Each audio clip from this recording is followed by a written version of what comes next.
you just got to keep battling through it. You got to keep grinding through it. Again, obviously, the majority of our problems are offensively, and you just keep grinding it. When we go into these offensive funks, if you will, we always tend to do it as a team. And, we got to find a way to break out of it. Royals baseball comes to you from Kauffman Stadium, where the Royals are long overdue for a big night at the plate. Maybe a lineup change will get them going tonight against the Chicago White Sox. Hi, everyone. Welcome back to the ballpark. I'm Ryan Lefevre. There are some managers in the game that like to leave their fingerprints every single game, whether it's changing the lineup, whether it's moving guys around defensively, whatever. Ned Yost is not one of those guys. Ned Yost wants to find his best 9 guys every night and throw them out there and let them play. So when he makes a significant lineup change, that's not his first choice. But he felt like it was time to get Alex Gordon out of the middle of the batting order and move him back up to the leadoff spot where his career really took off 2 years ago. And that began as an experiment. So we'll see what happens tonight with that. As we welcome in Rex Hudler, and for whatever reason, Hud, when Alex Gordon was drafted 2nd overall, we all started thinking middle of the order, and that might happen someday, but at least for now, he thrives as a leadoff hitter. Yeah, and it's time for a lineup change. You got to do it as a team, like Ned was talking about in the open, but you got to find a way to get out of it, and sometimes a manager changing the lineup can do that. Gordon, we saw the record, 47 wins, it's him in the leadoff spot. That's a good call. Let him up there. Let him be the catalyst. Forget about the pressure of driving runs in, because he's been over-swinging a lot lately. His average is well under 150 the last 8 games. They've got to be able to make a change, but putting him at the top could be that spark that they got to have. And when we come back, Joel Goldberg will talk more about the lineup. Royals baseball is brought to you by the Missouri Lottery. Play the Powerball and Mega Millions Scratchers game to win $100 grand or more. And by your Kansas City Chevy dealer, the official vehicle of the Kansas City Royals.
Billy Butler looking for some production in the middle of that lineup, batting cleanup, and it will be Justin Maxwell's job to protect him, batting fifth tonight against the lefty Jose Quintana.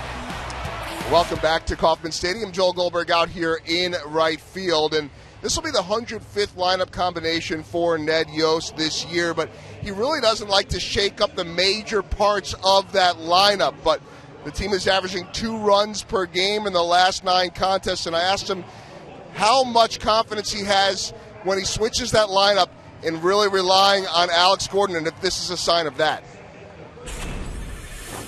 It's a sign that I want to score more runs. There's not a lot I can do. These guys have to go out and produce. But the one thing that I can do is, put them in a different spot, give them a different bit of a mindset, and see if that, gets them going a little bit.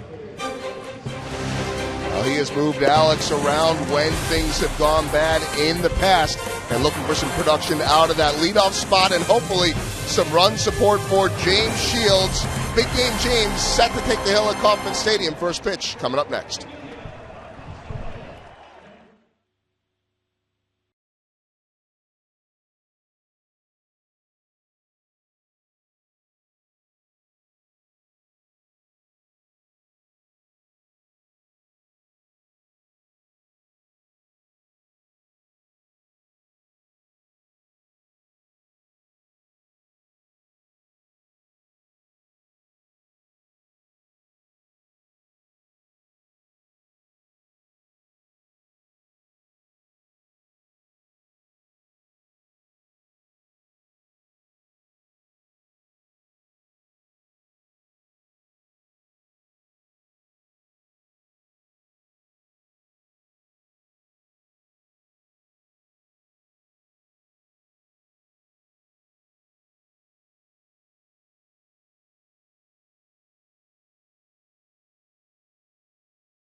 Place, but even teams in the cellar have their days in the sun, and that's where the Royals have caught the Sox. They have won the first 2 games in KC. Now James Shields takes the ball tonight, hoping to get the Royals back on track.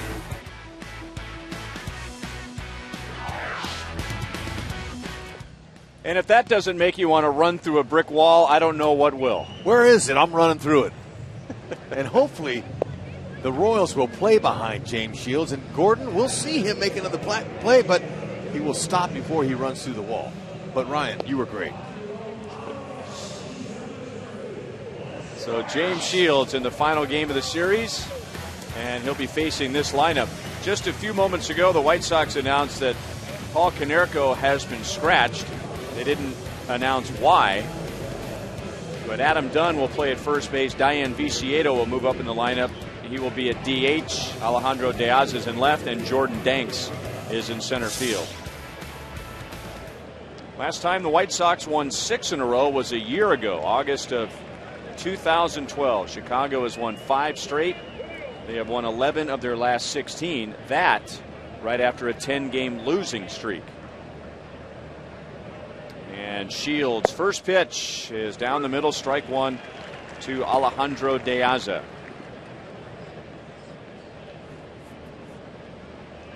Diaz is having a good year, but not against the Royals. They have really pitched him well. He is 1 for 9 in this series with a double, and 10 out of 58 on the season against KC. He led off the game with a double last night against Jeremy Guthrie, but did not score. And Shields throws a fastball right by him. 1 ball, 2 strikes. Now, that's the thing that James is going to do. He's got a 4-seam and 2-seam fastball. The 4-seam, he leaves it up on top to get guys to swing and miss. Sinkers are going underneath the bats. Beautiful pitch just like that. And he's got a changeup that has similar action, although it's a lot less velocity. Curveballs he'll use too, but mix them up early, keep the ball down, and get some early count outs in the first inning so you can stay in longer. Good pitch in on him, and an easy play for Escobar to begin the game. Ball doesn't look like it's carrying to center field tonight. Which is good news for both pitchers, as tonight's game is brought to you in high definition by Time Warner Cable, the official TV, internet, and home phone provider of the Kansas City Royals. There is a slight breeze. Flags would tell you it is blowing out to center I was field. just checking the flags, Ryan. There is a slight breeze to left field, but not to center. Proving once again, you can't beat fun at the old ballpark. You can't. Even with 1 out in the top of the first inning. Gordon Beckham has 2 hits in the series, both for extra bases. In the first inning on Tuesday night, he hit a home run against Irvin Santana, his 4th of the year. And then doubled in last night's game. Here's James Shields' numbers this year with the 5th most innings pitched in the American League. He's a horse. 253 average. That's not bad against. Ooh, he bounced that one. And how about tonight? There we go. Hey. Speaking of brick walls. Yeah. Hey, look at Salvi. He's saying, way to go. They made some adjustments. Before the game, little 2x4 behind there. The last 2 nights, we've had a disappearing act by the baseball.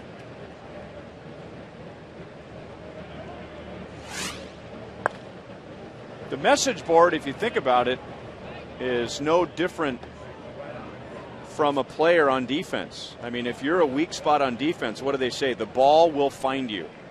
And so there you go. You got the new sign on there, and wasting no time, tested right away in the top of the first inning. This game is amazing.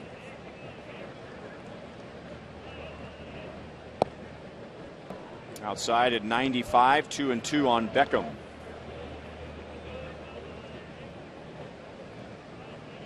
Beckham, he's got 7 hits off of Shields in his life. One of those have gone over the fence.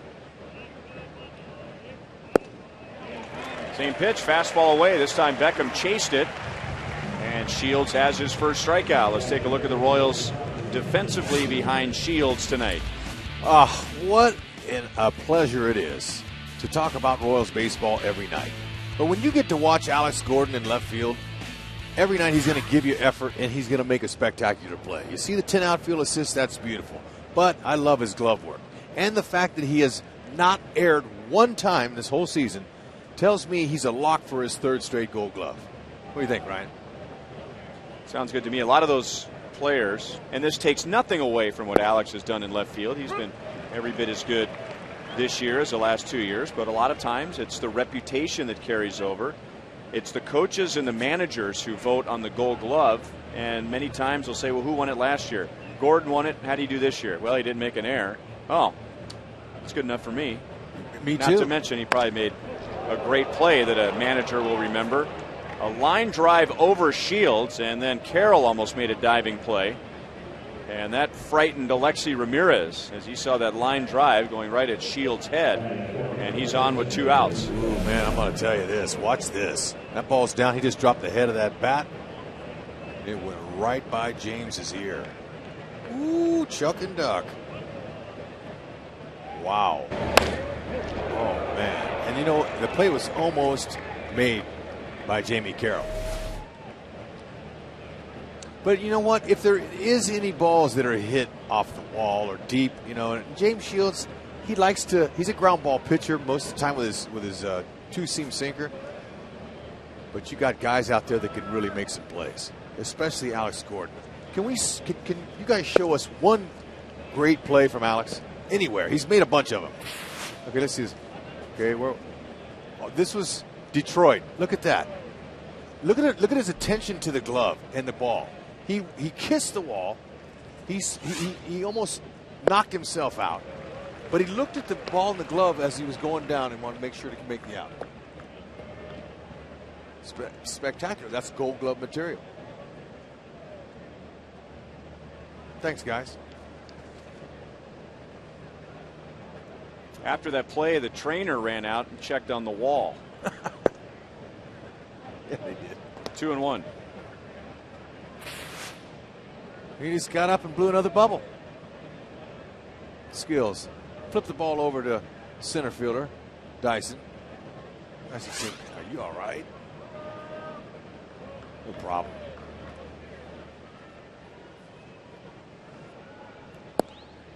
Two and two on Adam Dunn. 1 out of 8 in the series with a walk and an RBI.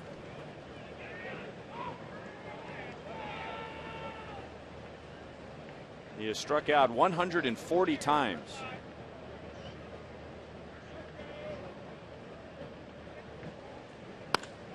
And a base hit into center field for Adam Dunn. So 2 outs, back-to-back singles. Shields has seen plenty of the White Sox this year, and the White Sox have seen plenty of him. And in 3 of the 4 starts, he was brilliant. On June the 23rd, that was the start that put an end to his streak of 29 consecutive starts with at least 6 innings, when he gave up 4 runs in 5 innings. And Adam Dunn was 1 for 15 in his career against James Shields going into that game, and he drove in all 4 runs. And now he has a 2-out single in the first inning tonight. But Shields, in 3 of the 4 starts against Chicago this year, has allowed 1 earned run or less. They need that performance out of him tonight. He's got to find a way. And it's not like this guy doesn't have any weapons. He's one of the best pitchers in the American League, consistently with his stuff. Well, here's the difference in the game last night. Diane Viciedo, who hit a grand slam in a 5-run 4th inning. It was his 2nd career grand slam, and after Paul Konerko was scratched, and they have announced because of light-headedness. Is that the word? That sounds good to me. Feeling lightheaded. He's a little dizzy. Viciedo moved up in the batting order. He was batting 8th, and Robin Ventura said, well, how about the guy who drove in 4 runs? Let's bat him 5th.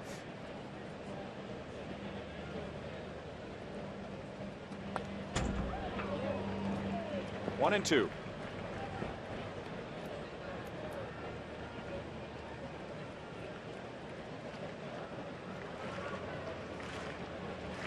All right. James Shields can throw that changeup here. He can drop a breaking ball on him. He can go 4-seam fastball up. He did. He went 4-seam. Wasn't up where he wanted it, though. It was on the outer half. Not a bad spot. But you got to shut these guys down. They've scored first in the first 2 games. You got to keep them off the board. The Kansas City Royals have got to score first tonight to give James Shields some momentum. Give him a little bit of help, but keep them off. He's got to get a strikeout here, or pop him up. Any out.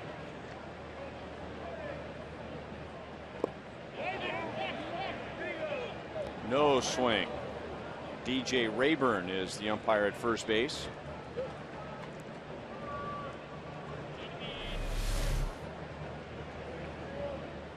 Almost got him to go. Pretty nice job at checking your swing, though. Hardest thing to do, and that's the play right there that gets most guys tossed out of a big league ball game. That check swing. But it's hard on your wrists and your hands to try to stop it.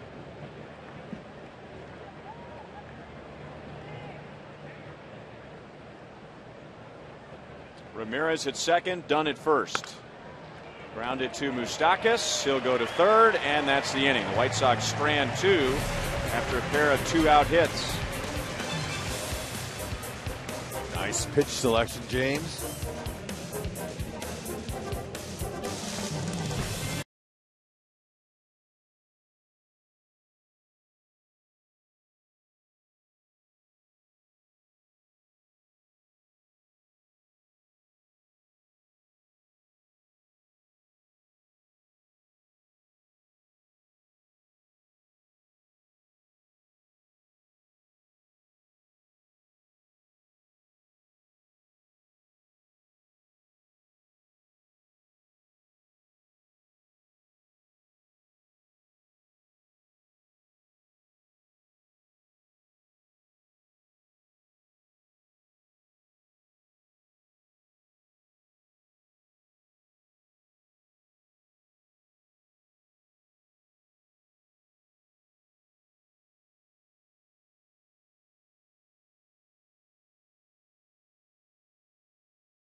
Right away in the first inning against Jose Quintana, and if you haven't heard already, changes to the lineup with Alex Gordon leading off again. Got to do something. Change it around. It's a mindset in that leadoff spot, and Alex Gordon can be a little more selective. He doesn't have to feel the pressure of knocking in runs, but you can drive the bus from that spot, and they are desperately looking for a bus driver.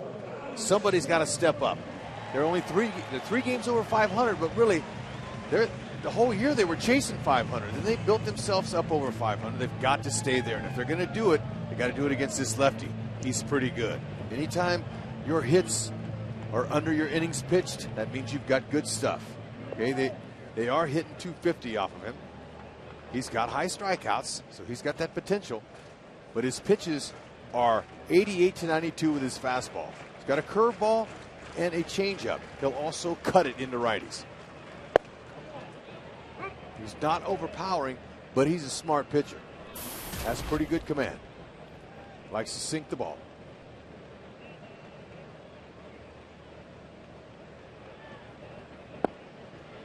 Oh, and 2. Well, last night the Royals faced a pitcher from Brazil, Andre Rienzo, who got his first big league win, and now tonight a pitcher from Colombia. A couple of countries that haven't produced a whole lot of major league players. Fastball at 93, so 3 pitches, and Quintana hits Alex to begin the bottom of the first inning. And now the White Sox with the leather tonight.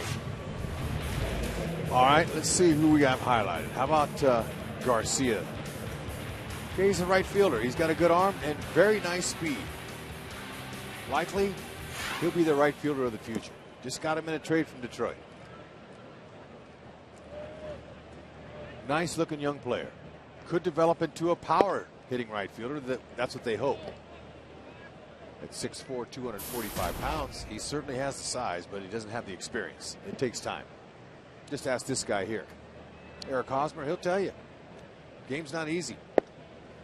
It looks easy, but it just takes time, especially day to day in a mind game.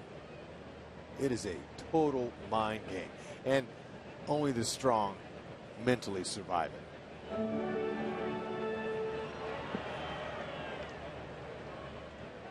And Eric has had to be strong mentally this year after a slow start. 1 ball, 2 strikes. Quintana's given him a tough time, but there are very few lefties this year who have given Hosmer a tough time. That's been one of his biggest adjustments this season, is his increased production against left-hand pitching. That front shoulder that he's looking over, keeping that closed. Back-to-back strikeouts to begin the game, and both with fastballs at 93.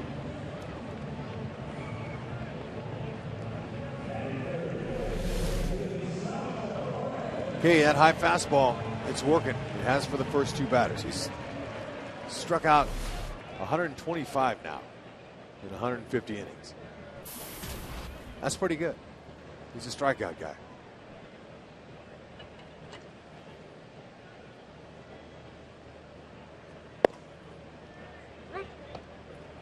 So Sal batting third, and he's batted there quite a bit this year.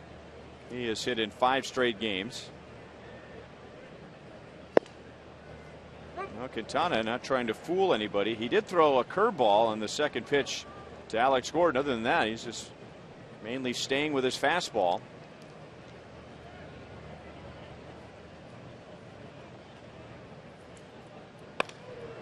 And a line drive is dropped by Beckham, but he has plenty of time to throw out Perez. That's a 10-pitch inning. 9 strikes from Quintana in the bottom of the first.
No score to the second inning, third and final game of the series between the Royals and the White Sox. And here's tonight's Toyota League leaders and some of the American League rankings for James Shields. And known for his durability, his strength. 27 starts, 20 quality starts, 5th in innings, 11th in strikeouts, or 11th in ERA, 12th in strikeouts. But it was a few years ago when he was coming off a bad year that he decided he needed to be in better condition to pitch more innings. And that was the year that he led the American League in complete games by a wide margin. And now that's what you identify with James Shields: innings, dependability, as Maxwell makes a play on the warning track in right field to retire Garcia. You're exactly right, Ryan. When they said, when Dayton Moore said we want to change this environment from losing to winning, we need some starting pitching, and that's what you got. You got him a leader. He's got a horse. Okay, now they didn't realize that the offense wasn't going to be able to really keep up with the pitching. They thought that the offense was ready to go, and it wasn't consistent most of the year. However, they are still 3 games over 500, and they need to continue that. With good starting pitching, you have a chance to win, and we haven't even talked about the pen. The bullpen is as good as any pen there is, from the statistical standpoint and from the obvious. Hard strikeout guys that can strike out at the end of the pen. Long run, Alex, and runs it down. Gets Connor Gillespie. So 2 nice plays deep in the outfield behind Shields in the second inning.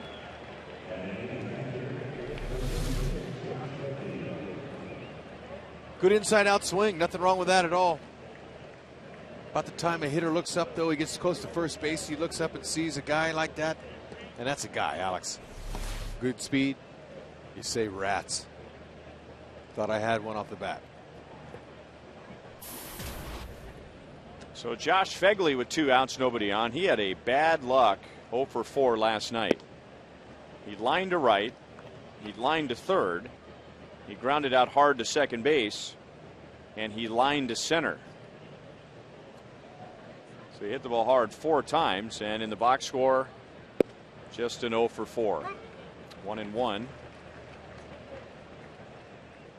So Fegley has started all 3 games in this series. You had a chance to talk to him during batting practice about that 0 for 4. Matter of fact, I did, because you know how we were talking about that. What kind of guy is he? Is he the kind of guy that goes off the field and down into the tunnel and breaks his bat and throws his helmet? Or is he the kind of guy that goes, well, you know what? I hit the ball hard 3 times. I'm not going to let that bother me. A little bit of the both, he told me today. He said that he rarely has he barreled a baseball 4 times in one game, but it was the fact that he had no results that really upset him. And we knew he'd be upset. But I said, did you throw your equipment?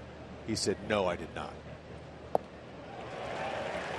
Did not make solid contact there as Shields picks up his second strikeout, and a quick top of the second for him with just 8 pitches. So Billy Butler, Justin Maxwell, Mike Moustakas coming up against Jose Quintana in the bottom of the second.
Yep.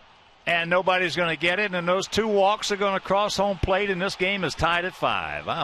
You've got to be bleeping me. Billy, way to go, Billy.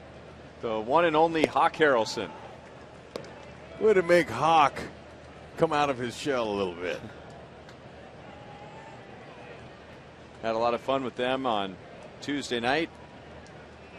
Spent the top and the bottom of the 4th inning chatting about the Royals and the White Sox. Hawk Harrelson and Steve Stone. Long major league careers as players and as broadcasters. True characters. Well, let's see what the Royals do with the fastball in the 2nd inning. Quintana may have surprised the Royals a bit in the first when he threw mostly fastballs and needed just 10 pitches to get through the 1st inning, and 9 of those were strikes. So he wasn't trying to be too cute at all. And there he misses with a changeup, and it's 3-1 on Billy. Yep, he's going to cut his fastball. He's got the changeup and the fastball and the curve. And he's got a little hesitation in his windup. Watch him here. Got a little hesitation there. And he's just throwing mainly fastballs. He is coming off a win at Minnesota on Friday. 7 strikeouts in 6 2/3 innings. That ended the White Sox 10-game losing streak. And he said that the key for him in that start was strike one. He's focusing on getting strike one against each hitter. And that's what he's doing tonight. Just challenging with the fastball, trying to jump ahead. That served him well against Minnesota. And we're only 3+ batters into the game tonight, but so far so good in this game. Yeah, and you know, you can check out his mound presence. It's really good. He's emotionless the whole time, and he's got a pretty good tempo. 2 things that hitters feed off of the most from a visual body language aspect.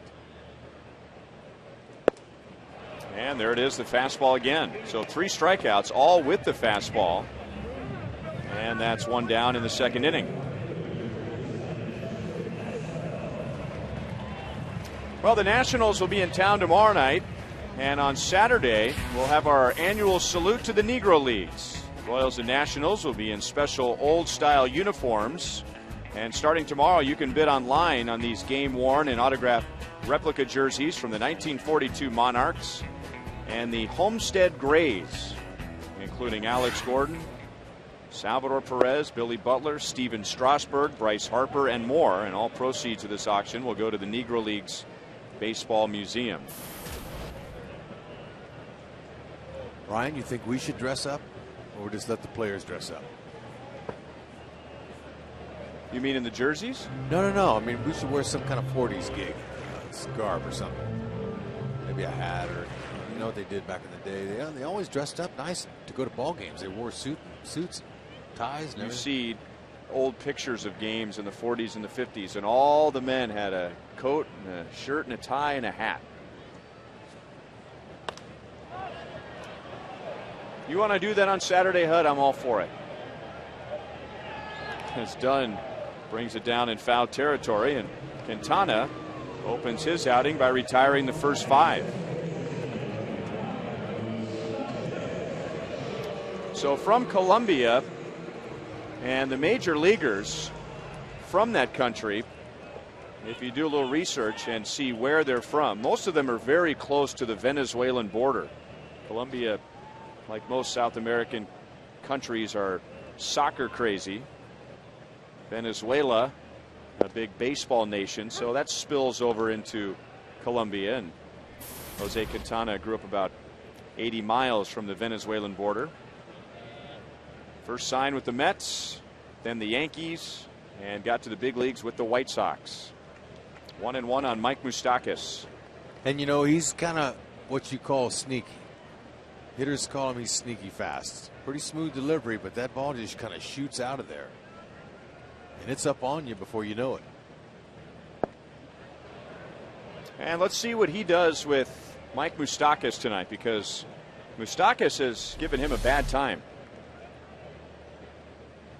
But that's a beauty. Took a lot off of it and broke it away from it just like he planned. Good change of speed.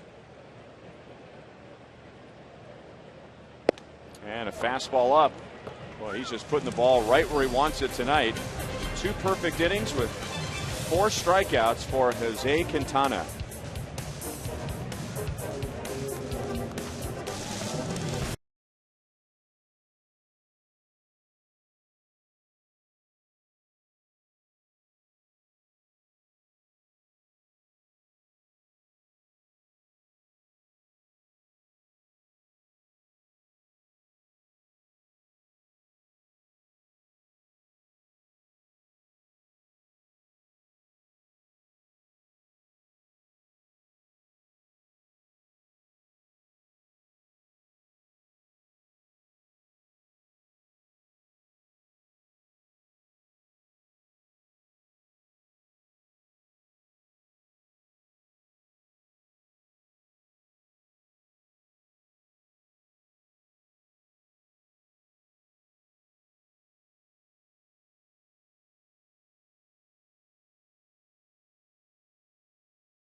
Before we get to that, HUD, break this down. Okay, I like the fact that he got a little extra hop as he delivered it and threw a strike to Moose, man. You threw the ball to a guy that's got a really good glove right there. Welcome to the booth. Man, it's a great night to be an American, huh? Yeah, we're so glad you could make it and share what you're doing. And Folds of Honor Foundation is, well, I can tell you on the radio side, we have a sponsorship where a dealership in town helps donate to Folds of Honor every time the Royals hit a double. Yep, Hendricks, so Cadillac. A lot of involvement on the radio side. We don't hear as much on the television side, but more and more people are more aware of Folds of Honor. And Major Dan Rooney, a former fighter pilot for the Oklahoma National Guard. Yeah, that's correct, yeah. Okay. And a Jayhawk. And a Jayhawk, all right. And, well, just tell us how this came to be. I mean, it's a wonderful thing that you're doing for veterans and their families. What was the very beginning? You know, I've done 3 tours of duty in Iraq as an F-16 pilot, and I will tell you, I never appreciated the real price of freedom until I went over there and witnessed firsthand, you know, men and women giving their lives and their limbs every day so we can wake up free in this country. And I didn't do anything with those inspirations and ended up on a commercial airline flight from Chicago O'Hare to Grand Rapids, Michigan. And unbeknownst to me, we were carrying the remains of Corporal Brock Buckland on that flight, and his identical twin brother, Corporal Brad Buckland, was in first class and had brought him those 7,000 miles home. And that night, the captain made a request that everybody stay in their seats until his remains had been removed from the right cargo hold. And one of the most disappointing displays I've ever witnessed in my life, more than half the people got off that plane. And that was it for me. And I knew that, you know, God had called me on a mission. I had to do something for specifically his 4-year-old son, and the fact that people just don't understand that freedom isn't free. And so we started the Folds of Honor Foundation very humbly about 6 years ago. We've raised north of $25 million and provided almost 5,500 scholarships to spouses and kids who've had somebody either killed or disabled in Iraq and Afghanistan. We're, you know, very fortunate to have 3 of the recipients here this evening, and just a great night. As I said, to be an American, to be here at the K, and thanks for letting me share a little bit of the story. Wow. Well, you know, it's one thing in this world to be upset and frustrated about something, and it's something entirely different to do something about it. And I guess, you know, you described what was the tipping point for you, and I'm sure there were a lot of people on that plane that were frustrated with it, and yet what can I do? And I just think it's such an inspiration for somebody like you to not only do something about it, but I mean, it's so big. I mean, the numbers you're talking about, it's astonishing. It is, and when you talk about the numbers, we've got about 1 million dependents now that have had somebody killed or disabled in Iraq and Afghanistan, and of that group, it's about 87% that get no federal education assistance. So we're, in fact, leaving families behind on the field of battle at epic proportions. And so often people say, you know, why didn't the government do more? But in my humble opinion, it's up to the 99% of us that wake up free every day to make sure that 1% that gets out there and defends us are taken care of. That's a great word, Major. What was it like fighting in an F-16, one of those beautiful multi-million-dollar air machines that do what they do? What was that like? There we go. It's incredible. It was a dream as a kid growing up, you know, to be a fighter pilot. You know, the top speed of that airplane is about 1,500 miles an hour, 2.3 times the speed of sound. You're up there, and it's a distinct honor to deliver the president's mail. When you're flying that over Iraq and defending the real heroes, the Army and the Marines on the ground. But it's an unbelievable machine that I don't think about, not think about flying it every single day. And it's just an incredible, and so few people have the opportunity to ever do something like that in their lives.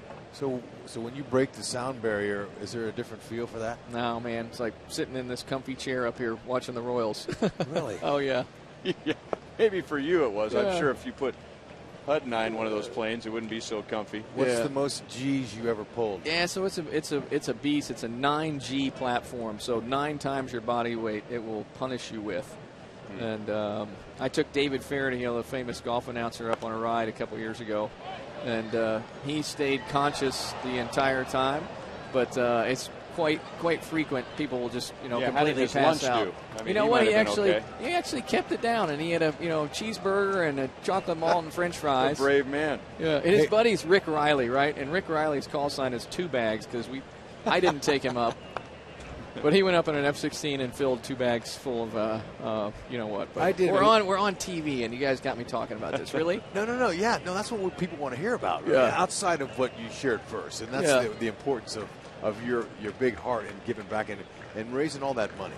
But I got to ride on the Blue Angels as a courtesy. Oh, so awesome. I got to experience what that was like. Did you stay awake? As a matter of fact, I did not. That's normal. I blacked out. I could just see it. I could see dark. It was getting smaller. Next thing you know, I just went out, and I could hear the pilot going, "All right, Hud, come on, bud, hang in there." And I woke up, and I was like, "Wow, what just happened?" But the blood left my brain. Is that what happened? That's exactly right. The G-forces push the blood out of your head, and as soon as that happens, it's called G-lock. So it's a loss of consciousness because that blood leaves your head. You pass out, and it's all right if you're in the back seat and you're not flying. It's no big thing. If you're in the front seat flying, it becomes a really big issue. No question. Well, unfortunately, this has been a familiar sight. Salvador Perez taking a foul ball off the mask, and he's already been on the disabled list with a concussion. So they're back out there to take a look at him, and I don't want to actually, that was almost a direct blow. If Beckham made contact, he barely made contact, and I don't want to diminish what's going on with Sal. He looks like he's all right, but since we have 2 strikes and 2 outs in the inning, Major Dan Rooney, how can folks learn more about Folds of Honor? How can they become involved? And it sounds like it, as you said, 99% of the people chip in. It's not a lot, but as far as monetarily, but it does a lot for some important people. Yeah, you guys have it up on the set here. foldsofhonor.org. Go out and make a donation. This Labor Day weekend, we have Patriot Golf Day coming up, so we've got about 5,000 golf courses across America that participate. Last year we raised about $4.3 million. People can go play golf on Labor Day weekend. President George W. Bush is our honorary chairman again for that, so we'll be kicking that off on Fox on August 30th with him. But as I said, we're all free, and it comes with a price. And I just hope folks are out there listening, and they take action if they've been inspired to do so. I've been inspired. We appreciate your time, Major Dan. Really That's do. great. As we're closing out, Budweiser out in the right field here. They've donated over $5 million to us in the last 3 years, and you'll see these cans are red, white, and blue cans. And they donate a percentage of every case sold in America back to us. So you can drink a Bud, too. Yeah, man. How about it? Yeah. Here's to you. Yeah. Well, thank you. Honor.org. Thanks, brothers. Here you go, Dan. Thanks, man. Thanks, Dan. Thank you Appreciate for your it. service in more ways than one. All right. Appreciate you letting me share. All right. God bless. And Godspeed to everybody out there.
Royals game, so good for her. Hopefully the Royals can bless her with the win tonight.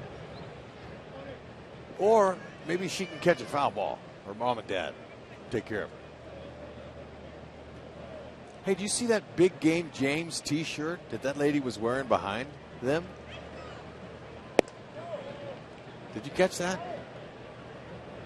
Okay, there it is. I wore that this morning. Now, I don't have a Salvi t-shirt. That one right there? Yeah, but this one right here I was wearing this morning. When did you give it to her? Around the house. They gave them away here. But whenever it's Big Game James's day, I put that on around the house. And if I go run the errands, I wear it too. I proudly display it, just like she is. So you didn't wear that one. You wore one just like it. Just like it. Okay, because you said I wore that T-shirt this morning. Which I don't know how Jennifer would feel about that, but you wore the same T-shirt but a different one. How do I get one of those Salvi T-shirts? I'll wear that every day. I got to get one of those. That was the most recent T-shirt Tuesday.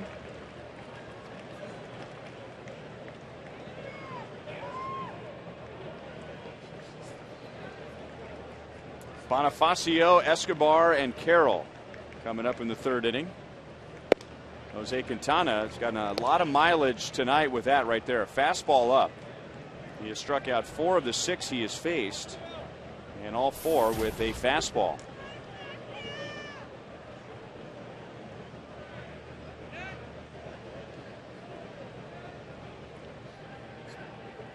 You know, I think he has more velocity and a little better quality stuff, but in some ways Quintana reminds me tonight of the start that Andrew Albers made for the Minnesota Twins in his big league debut, where he just one fastball after another. I agree, but I hope that the results aren't the same. The Royals are not mathematically eliminated. They've got to shrink the strike zone, swing at their pitches, and no matter who's pitching, it doesn't matter. They got to stay into their own game. You got to beat good pitching. You got to beat mediocre pitching. And lately, they've seen some mediocre pitching. Now this guy's a little better than mediocre, because he's got really good stuff. His changeup's good. His breaking ball, his fastball. Obviously, he's been sneaking it by a few guys already. Still 3-2. Bonifacio is playing in center field. Ball 4, base hit. He's got to get on, make something happen. He's got great speed. That's the one thing that they have over the White Sox, outside of a much better record, is they have team speed, and that's how they win their games. So they got to get on.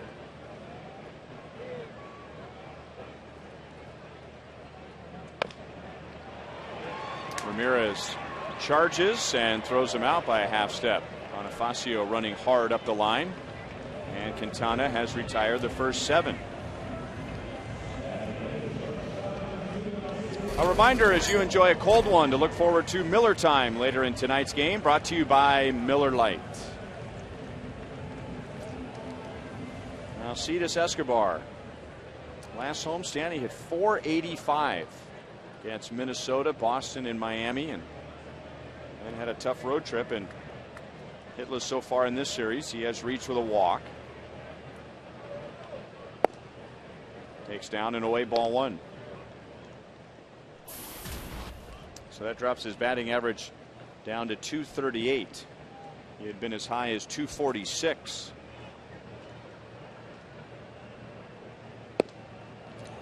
Yeah, you know, at home this month, though, he has hit .372. Okay, that's this month. 6 RBIs in 12 games. The game is very difficult as far as a hitter to be able to succeed. So you're going to have your ups and downs. However, we try to pull out the positive stats when we can, because it can be very humbling. Hey, there's a fan who brought his glove, and in doing so ends up with a souvenir. Great decision you made, sir, when you came to the yard to bring that glove with you, and to bring her.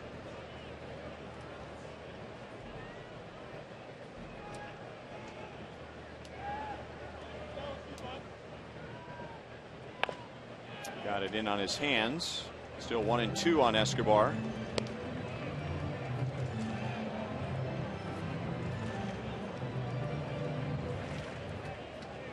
Last year, Jose Quintana through 185 innings between the minor leagues and the big leagues, and that was 83 innings more than any other professional season. And he paid the price. He really faded toward the end of the year. And remember, we were talking last night about, for years, the White Sox have not shied away from allowing players to make big jumps from the minor leagues to the big leagues. Another thing that they have not shied away from is pitchers piling up innings. While the whole world was focused on Steven Strasburg's pitch count with the Nationals, the White Sox were not as concerned with Chris Sale's pitch count in his first year back as a full-time starter, and Sale did not experience a fade. Quintana did. So better conditioned, better prepared perhaps to handle that workload. He's pitched 152 innings this year. Keep in mind, though, this guy's only 24, so he's got a nice future ahead of him. Some teams, though, they have 25 to 40 more innings. That's the limit. And for Quintana, he added 83 innings last year, and he gets a fly ball to Danks in center field, and now he's retired the first 8.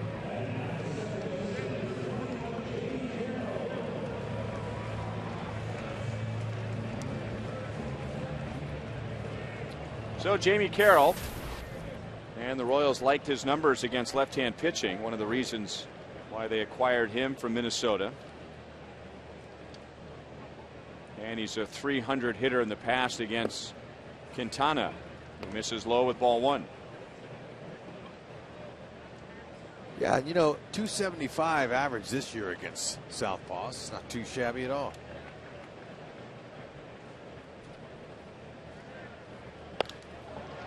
And hits that into left center field. De Aza, normally a center fielder, runs over from left. And that completes 3 perfect innings for Quintana. No score at the end of 3 at Kauffman Stadium.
Chance of winning their first Gold Glove this year.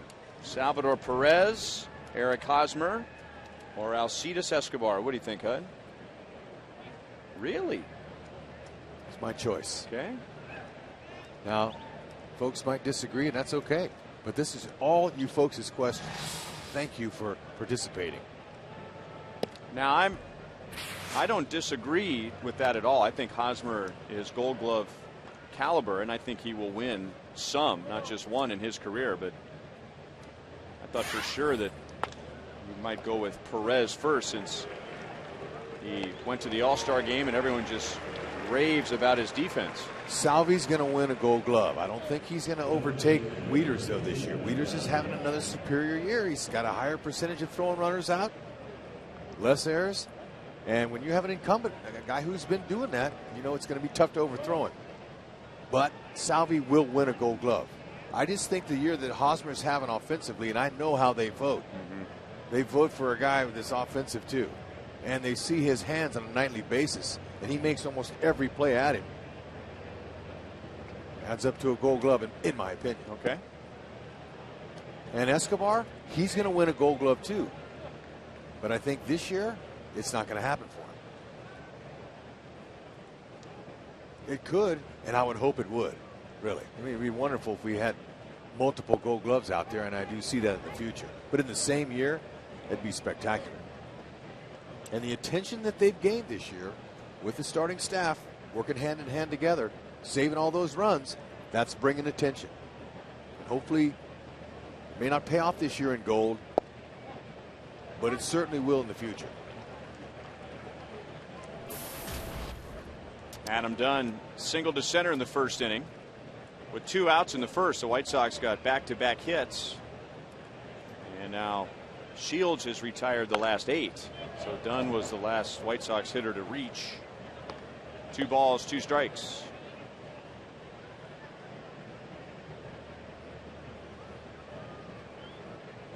...140 strikeouts so far this year for Adam Dunn. 141. Late movement. It started inside and clipped the corner, and that's 5 strikeouts already for James Shields.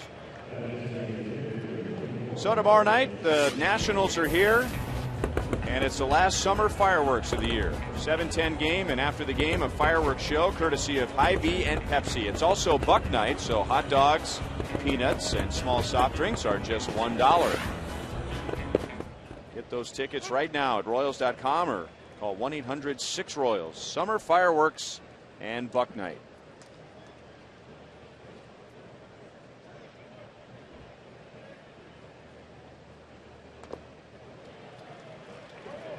And now 0-2 on Viciedo, who grounded out to Moustakas, and a force out to third in the first inning.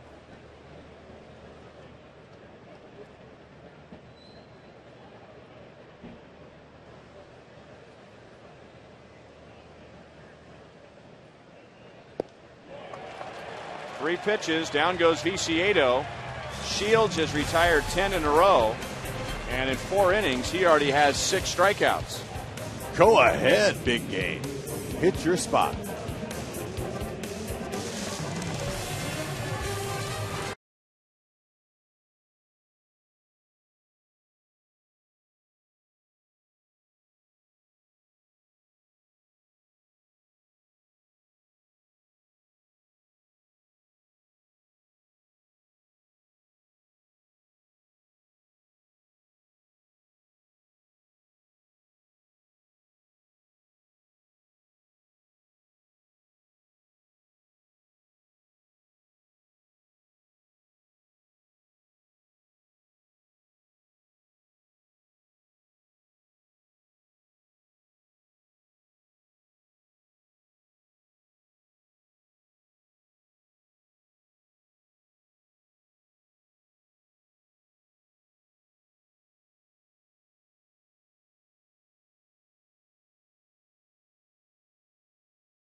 Comes in the form of a statement, and this is just a small part of it. Ryan Braun issuing a statement on his PED usage, admitting to it and saying in the statement, "I'm beyond embarrassed that I said what I thought I needed to say to defend my clouded vision of reality." This was talking about his adamant statement about his innocence a couple of years back. "I am just starting the process of trying to understand why I responded the way I did, which I continue to regret.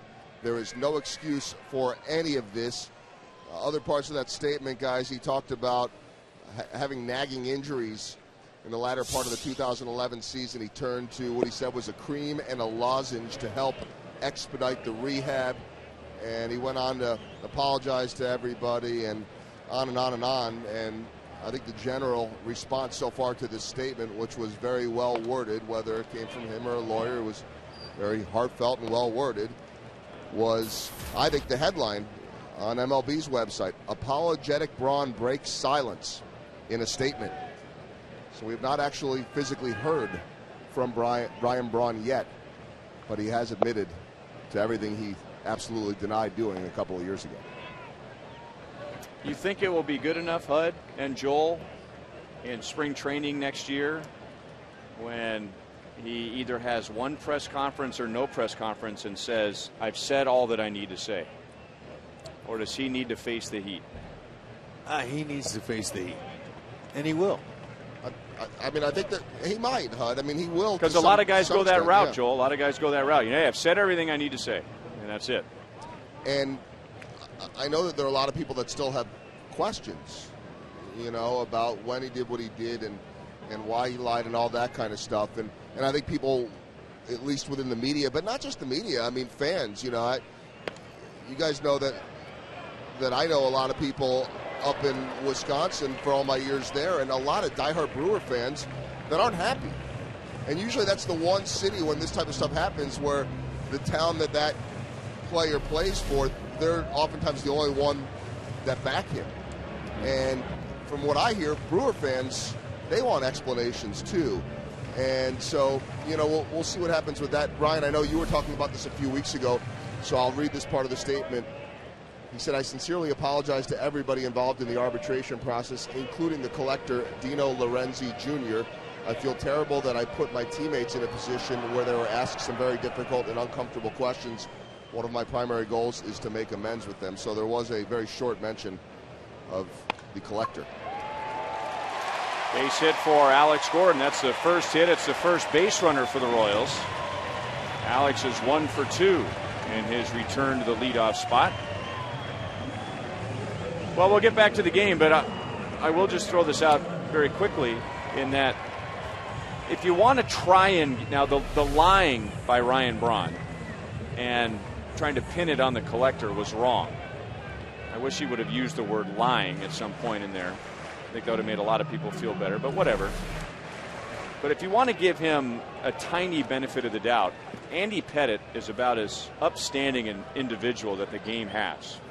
On the field and off the field. Good husband, good family man, great teammate, world champion, you name it. And he admitted to his use of a performance-enhancing substance, drug, hormone, whatever, in trying to come back from an injury. And it seemed, if you want to take Ryan Braun for his, at his word, it seemed that maybe his reality was twisted in that he wasn't trying to enhance his performance. He was trying to come back from an injury. And I think some players may think there's a difference between the two. Well, in answering the people that have questions and stuff, maybe Braun should have a big forum and he should invite all the season ticket holders out and stand in front of them in front of a room and have them just ask questions left and right. And if you're going to be honest and come clean, then sit in front of the people and try to answer their questions. I mean, what did we do? What did we do before the internet and Twitter and Facebook, right? Yeah. And we had to talk to people. And so, anyway, we'll see. So Quintana pitches out of the stretch, and of course we always bring that up when a guy's just been cruising along out of the windup all game. How will he adjust when he has to go to the stretch? He's ahead of Hosmer 1-2 and struck him out in the first inning. So Quintana retired the first 9. And now Hosmer at first, or Gordon rather at first, leading off the 4th. And Hosmer at the plate. And again, the fastball up. Seems like we've seen fastball swung on and missed up at 93 miles an hour several times tonight. And that's his 5th strikeout. And I want to say at least 4 of those 5 strikeouts have been that pitch at that velocity. Yeah, and it's by him. Hosmer obviously was looking for something else. You've got to be able to look for the fastball. And you have to, because you won't catch it. And then adjust to the breaking ball. And that's by having a soft step and keeping your hands back. But you'll never hit the fastball. And the fastball is the ball that you jump on. That's the one most hitters always want. So you have to gear for that pitch. And it looked to me like Hosmer was looking for something else, as that ball was by him. And he got the fastball by him in this first at bat. That's why I'm a little surprised that he wasn't looking for that pitch up there.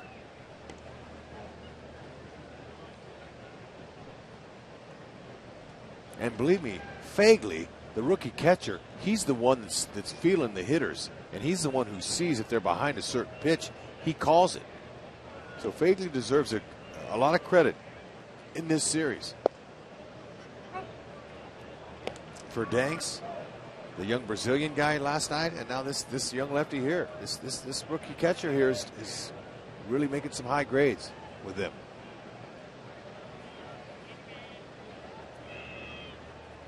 Helping them stay in their tempo and their rhythm.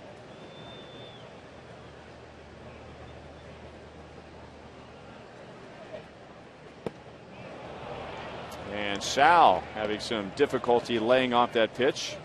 It is 0-2. Now Quintana has been working with their longtime pitching coach, Donnie Cooper. As you can see, Salvi couldn't hold it back. Donnie Cooper's been working with him on a slide step. Okay, and that slide step really, I'm sure he broke it out. There's Donnie for the Royals. They're going to face the Royals a lot in the future. Donnie Cooper says they got a great running team. We're going to have to defend it a little bit better. See that high leg kick there? You can steal off of that. But when you slide, that breaks it down about 3 or 4/10 of a second quicker home.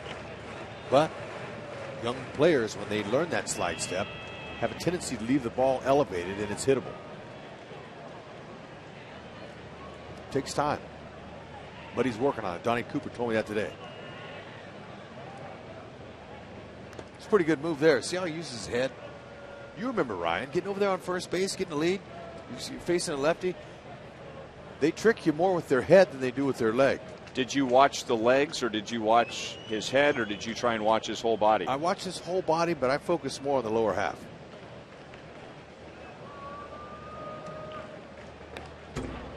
Sal had a vicious swing and fouled it back. Still 0-2.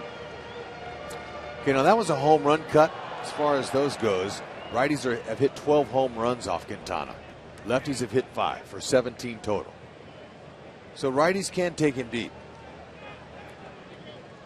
Royals are going to need one of those tonight to get a win.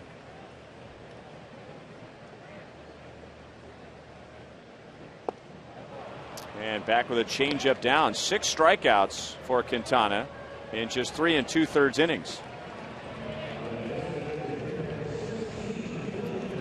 Also tomorrow, Beers of the K makes its debut at Rivals Sports Bar. That's tomorrow from 5 to 7. You can purchase hard-to-find options and local favorites, including selections from Goose Island, Boulevard, and Leinenkugel. Brewers will be on hand to answer questions. Plus, the first 500 people into Rivals will receive a Royals tasting glass. Entry is free, but you must be 21 or over. That's tomorrow night. Ball 1 on Billy. He struck out on a high fastball in the second inning.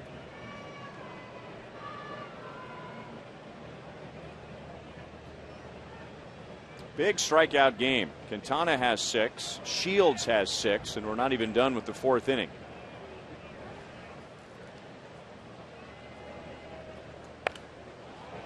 One and one. We have seen that look on Billy Butler's face more times this year, I think, than all of his previous years combined. And that's a look of, how did I not do more with that pitch? I think the league has finally adjusted to Billy Butler. Now, he hasn't had a big bat behind him. Had he had a consistently hot bat behind him, it would have been different. But they pitched him totally different this year. And he'll be the first to tell you that. But I think that they've kind of caught up to him. And now he's going to have to readjust. And he has done that in the second half. He's taken his walks.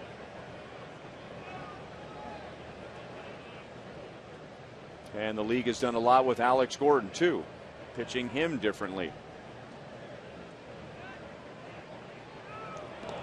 Picked off. He was going on first movement, so technically caught stealing. And so the Royals end up sending just 3 to the plate in the 4th inning. No score in a duel between Shields and Quintana.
Looks quite a bit like Miguel Cabrera is set to come to the plate. That would be Avisail Garcia. I guess the good news about him not being on the Tigers anymore is you don't need to confuse him with Miguel Cabrera, at least in look and stature. But they did call him Mini Miggy or Miggy Jr. up there, and Garcia telling me he likes that name. Why not?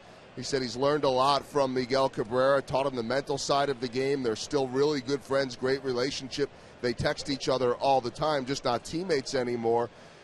Said he didn't know a whole lot of players coming over, but they've made him feel at home. Hawk Harrelson calls him a game changer, and Josh Hamilton says of the young kid, he doesn't need to come in here and be the savior and feel the pressure at 22 years old, but this kid can do it all.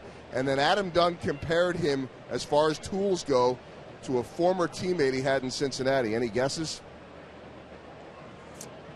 Former teammate in Cincinnati. Well, first, there's a base hit, giving him a 9-game hitting streak. An outfielder with power potential that can Austin run. Kearns? No. Not Eric Davis. Well, no, that's a while back. That's your generation, Hud. I'll just stop the guessing right now because we see him quite a bit, or at least did in Texas. Wait a minute. And now in Anaheim. Josh Hamilton? Yeah. Wow. I was thinking right-hand batters. So was I. But as far as we saw the speed last night, turn that routine ground ball into a base hit. Yeah, just as far as the tools and a big guy, you know, when he's standing by Miguel Cabrera, he is a little smaller than Miggy, and so you don't notice the size, but standing down there on the field with him, he is a big kid. Mm-hmm. You know, and reading up on him, here's the comparison of the two, Miggy and Little Miggy. And, you know, you read old scouting reports on a player, and it says, you know, he can play all 3 outfield positions and can handle himself just fine in center field. And you think, boy, a guy that big in center field, maybe in the minor leagues. I don't know about the major leagues. Well, we haven't seen it, but he showed us last night that he has the speed to play center field. Don't know if he has the jumps and the reads necessary to play there, but he can get up the line. I think the best thing for the White Sox, and I know that you guys with Hawk and Stoney the other night touched on it, that none of this happened. Steve Stone had brought it up, if not for the suspension in Detroit and the need to go get Jose Iglesias. But I think in many ways the biggest winner of this all is the White Sox, future outfielder. Toughest double play, 3-6-1, pitcher covering. The Royals executed perfectly, 2 down in the 5th. Ah, that was beautiful. You could see it coming. One hopper to Haas that has a great throwing arm. That's another reason why he'll win a Gold Glove. He's a natural. This has got a great hose. Escobar, same thing. Right back to big game James. Is how you write it up. 3-6-1.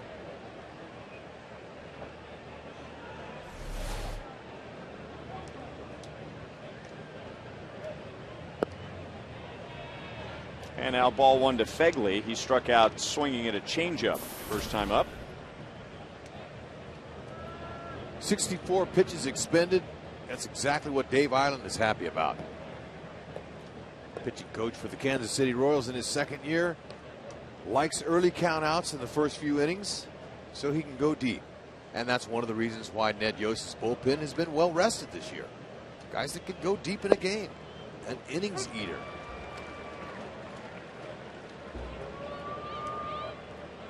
Super Dave loves starters that attack the strike zone. Just like that. A changeup, wow. Go after it with all your stuff, but attack the strike zone and use the defense. They've been really spectacular. Change your speed so make you pull off. And Fagley's going, you know what? This is a pretty tough business as far as offense goes. A lot easier to catch it than hit it. Splintered his bat as he hit it right off the end. So he'll get a new stick. 1 ball, 2 strikes. We'll take a look at the radar gun tonight in our Time Warner pitch speed comparison. We have seen a lot of 93 from Jose Quintana. James Shields has been up to 95. Quintana's actually been up to 94 so far tonight. You can get downloads up to 50 megabits per second with Time Warner Cable Ultimate Internet. Okay, I got 93 on my scouting report. That's a beautiful finish off pitch, and Fagley's got to go. 7 strikeouts in 5 scoreless innings for James Shields. Halfway home and no score. Oh, you're out.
Foods and their Bacon a Difference charity concert. All tickets are $10 with all proceeds benefiting harvesters. Go to baconadifference.com.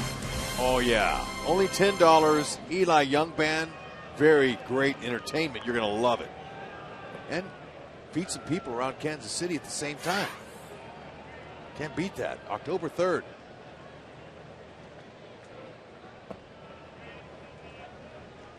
Billy was at the plate when Alex Gordon was caught stealing for the final out of the fourth.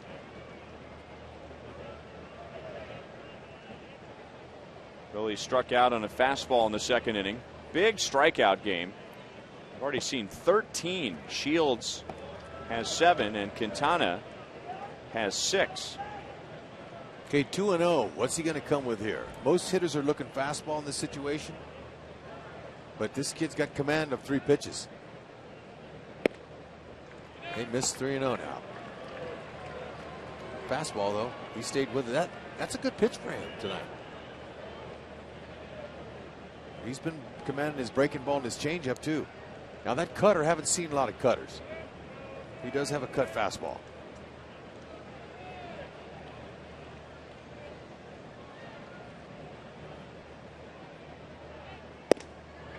And Billy walks on 4 straight.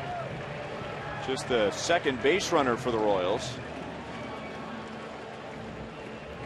And it's just the 5th base runner in the game.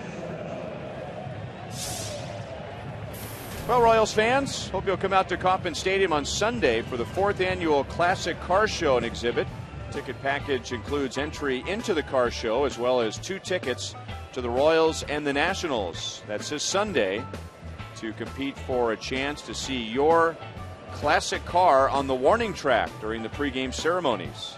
Cool. Royals.com/car show. That's going to be out here at the Ground ball, base hit left field for Maxwell. Justin Maxwell is 1 for 2. The Royals have 2 on with nobody out. Okay, he was guessing fastball, and he got it.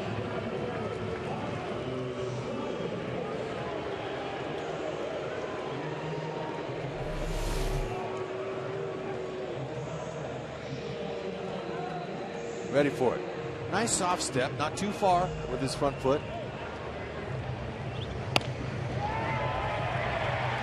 Perfect placement.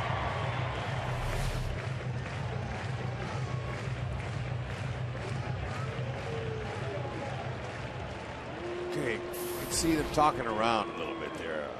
Alexi Ramirez came halfway to the mound, and since there hasn't been a runner at second base tonight, Alexi wanted to be reminded, what sign are we using? Because whenever there's a man at second base, a base runner, you're going to change the signs.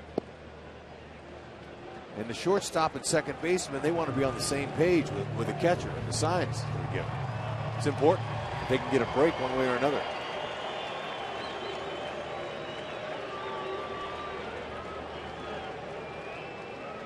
Moustakas struck out in the second inning, but he has very good numbers against Quintana. He has hit a couple of home runs against him. That's high and tight. 2-0. So 4-12 and 17 at bats with a couple of home runs. All right. August 4th was his last time he hit a home run. 2-0? Why not, Moose? Come on. He's going to give you a heater. Step on one. Give James Shields 3 runs. It's all he needs. Get it to the pin. And a base hit into center field. So another career hit against Quintana, and that will load the bases with nobody out.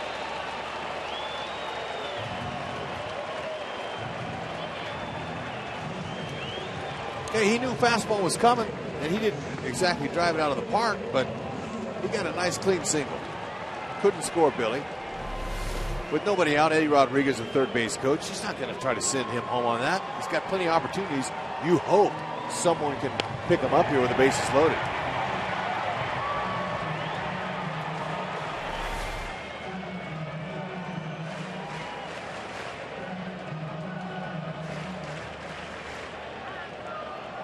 So Bonifacio, he grounded to short in the third inning.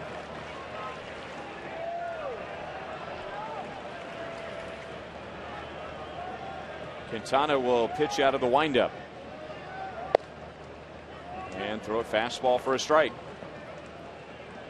Yeah, I'm not so sure about this, but I don't believe Bonifacio's gotten a base hit here at the K. Correct. Okay, so as a Royal, why not now? There you go, center field in front of Danks, and Maxwell almost went through the stop sign, and Adam Dunn did not know to throw to third base, so the Royals get a break there, as well as getting the lead. Bonifacio gets his first hit here as a Royal. 1-0 KC. All right, pass that baton around. Haven't seen a rally like this in a long time. It actually has not been that long, but it seems like to Royals fans. Offensively, they're starting to get to him a little bit. His fastball's out over the plate, but you know, this is what happens in baseball. Everything's contagious, and I can't explain that, and a lot of people can't either. Hawk Harrelson, he might be the closest that could explain a rally like this, but it's hard to explain, right? But they're contagious. And Donnie Cooper, animated. I love to watch it. Pitching coach. He's from New York. He's got that accent. You can read his lips. I used to face him when we played. I would read his lips. He could say, he'd say fastball. I'm gonna go with slider here, a curve. And he just told that young Quintana to keep the ball down. Keep the ball down. We'll get a ground ball here and get out of it. We'll double play. Of course, we're going to get 2 here. We got to get 3. There's nobody out. But he's saying keep the ball down. Bonifacio, whenever you see a first baseman playing in front of you and you're the runner, you got a chance to get a pretty good lead. You don't want to get doubled up on a liner though, but you can get down there and break up too. Up the right field line, and Garcia will run it down. No chance to make a good throw anywhere. The Royals lead 2-0 as Maxwell scores and Moustakas goes to third. Okay, good heads up tag up there by Moose. Got to get over there. Another guy into scoring position. Nice little rally going. Bonifacio at first base. He could easily steal and go to second. He's got great wheels. You see the touch play there? Tag up by Maxwell. Perfect timing. You want to leave third base as the guy catches it.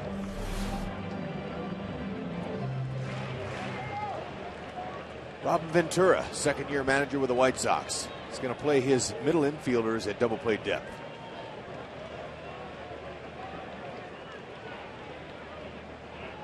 It's the first time the Royals have had the lead since the second game of the day-night doubleheader in Detroit on Friday. So third time through is when the league has gotten to Quintana. Royals are just finishing their second time through the order. Really no difference between first and second time this year, but a big difference tonight. Quintana had a game against the Royals back on May the 4th. The Royals had no hits against him until the 5th inning, and they scored 3. That sound familiar? They only had 1 hit in 4 innings tonight, and now they have 3 hits and 2 runs in this inning. So at least against the Royals, Quintana has been most vulnerable second time through the order. Okay, so Jamie Carroll, he just took a deep breath and he exhaled. That helps the hitter relax. And he would like to do what he did his first at bat. Hit a shot pretty deep to left field. Score Moose. Late swing, look out.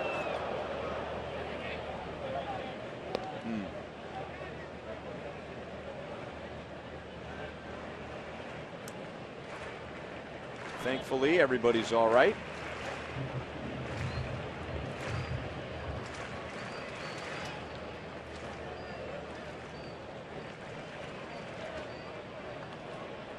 Whenever you see ushers smiling and laughing, that's a good thing.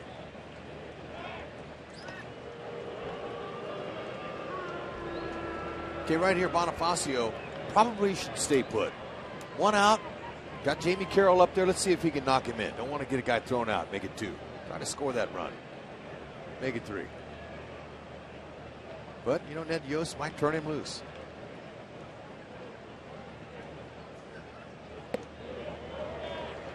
2-1.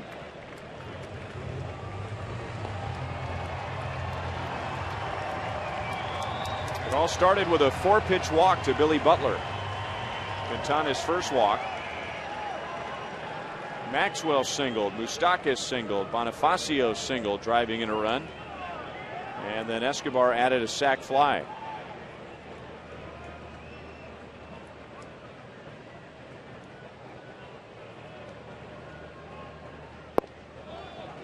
Three and one. That's a pitch that Quintana wanted Carroll to chase and hit a ground ball. Smarter than that, though. He's putting together a good at-bat here. He's waiting for something he can drive. You get in that third run for James Shields, that's a big run right there.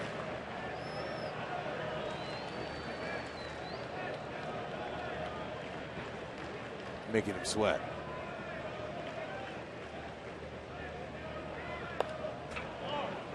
Full count. Short to the ball. He knows he's not a power hitter, so that eliminates any potential of a long swing, taking him out of his at-bat. He just takes his hands right to the ball.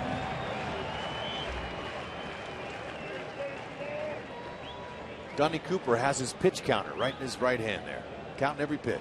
That's what they do nowadays.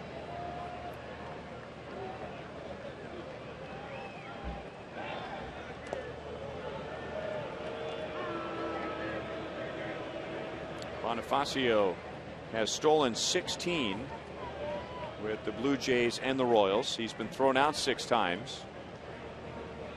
Royals were without a stolen base last night, but still have 22 stolen bases in their last 13 games. Royals were running wild in Detroit. There goes Bonifacio, and a fly ball into center field. Diggs makes the play, and no throw to the plate. So the Royals get that third run as Jamie Carroll hits a sac fly. 3-0 Royals in the 5th inning.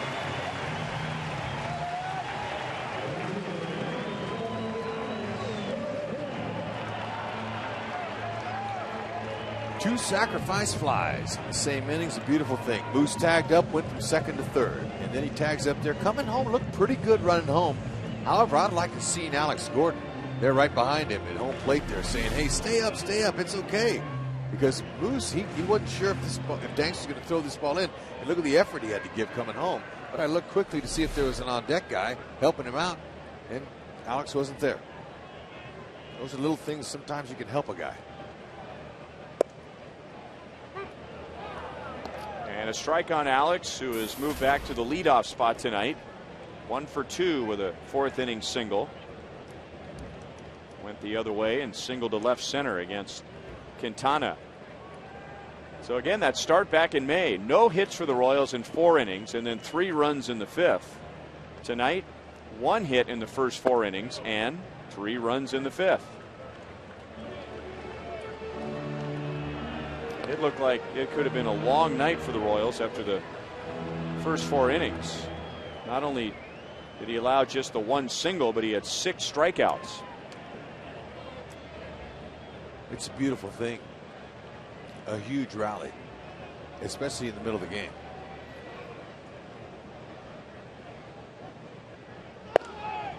A delayed steal by Bonifacio. Second time this season we've seen him do that. The initial break is not there, so the middle infielders, they don't cover. However, sometimes you either trick a middle infielder, he's late covering, or the catcher. And in this case, it was the catcher, Fagley, who had a double clutch because he wasn't sure what he was seeing out there.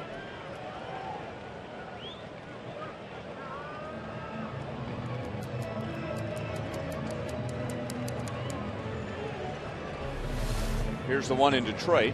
1, 2, 3 crow hops. Don't ask me why they call them crow hops either. All right, Joel, what do you got on Rusty? Well, we were talking last week that Rusty Kuntz said the player, for one, has to be comfortable with it. Clearly, Bonifacio is. And then the secondary lead leading up to that has to be similar to that, so it just looks like his secondary lead, and it helps to have a lefty at the plate to shield the catcher. That's what happened. Beautiful. So everything was lined up perfectly. Yeah, you either trick the middle infielders or the catcher. Way to go, Rusty.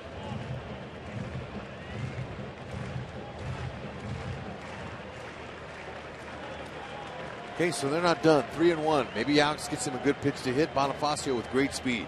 Keep the rally alive. No one can throw him out.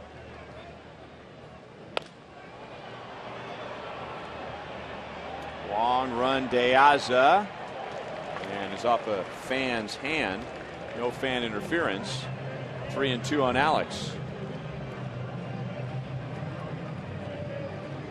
So pretty smooth sailing for Quintana in the first 4 innings. Got his pitch count up, and the Royals have scored the game's first 3 runs.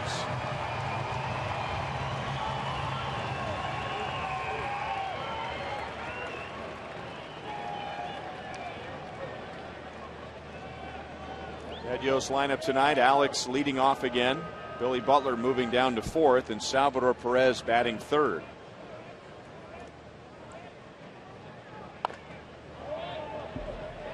Still 3-2.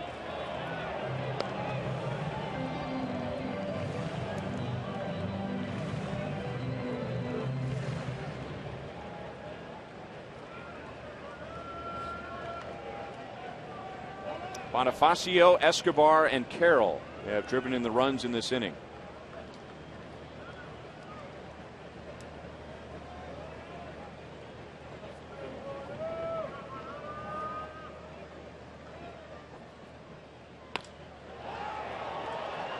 De Aza goes back and makes the play to end the inning. The first 4 reached. Butler, Maxwell, and Moustakas scored. James Shields back out to the mound with a 3-0 lead.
Royals baseball is brought to you by Panera Bread. Try pasta the Panera way. Live consciously, eat deliciously.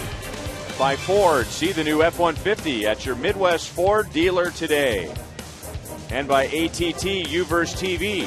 Check availability at 1-800-PICK-ATT. Rethink possible.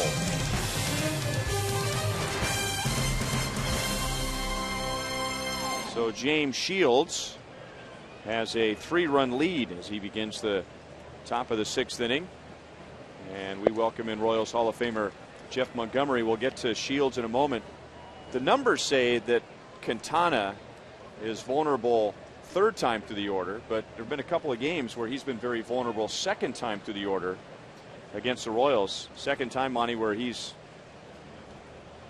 turned a gem into a lump of coal in the 5th inning. Did you see anything different when the Royals batted in the 5th? Well, he really slowed his pace down a lot. I saw a guy that seemed to be not nearly as confident, but he had great stuff in those first couple of innings. He was on the attack mode, his fastball, really locating it well, especially up above the strike zone. And now Danks slams it into right center field. So not in the original lineup. After Paul Konerko was scratched and Robin Ventura moved some pieces around, Danks was in the lineup. He has a 6-game hitting streak. And a leadoff double in the 6th inning. All right, Monty, our AT&T U-verse rewind. Let's take a look at James Shields so far tonight. Well, it was obvious to me that he came out knowing that there was a big game on the line. He understood the importance of this game, and he has delivered so far. He looked great. He's been on the attack mode. I really like the way that he's featured all of his pitches. He used them effectively, and especially that changeup. He's attacking the strike zone. That shows that he has great confidence, and he understands the importance of getting ahead of batters. We know he's had troubles in the first inning. I liked it tonight when he came out in the first inning, was on the attack, struck out Beckham, the second guy of the game, just like he was going to take charge of this game, and he's done that. Now, how's his mindset going to change with a 3-0 lead?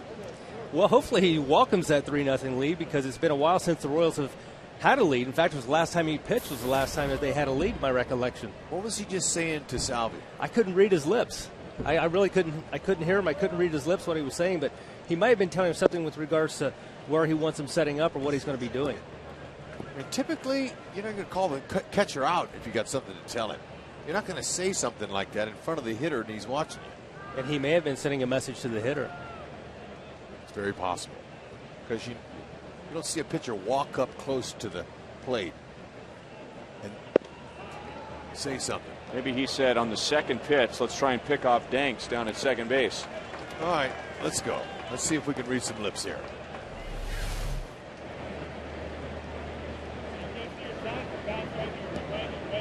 I can't see your signs. He's telling the batter you got the bat in the way of the signs. He was telling the batter that. Yes.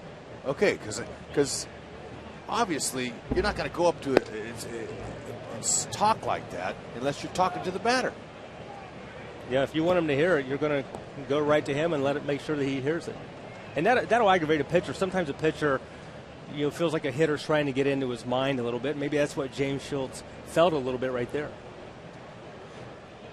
Obviously, he's not afraid to confront the situation. That's beautiful. I like this. Speaks a lot about him. Stand-up guy.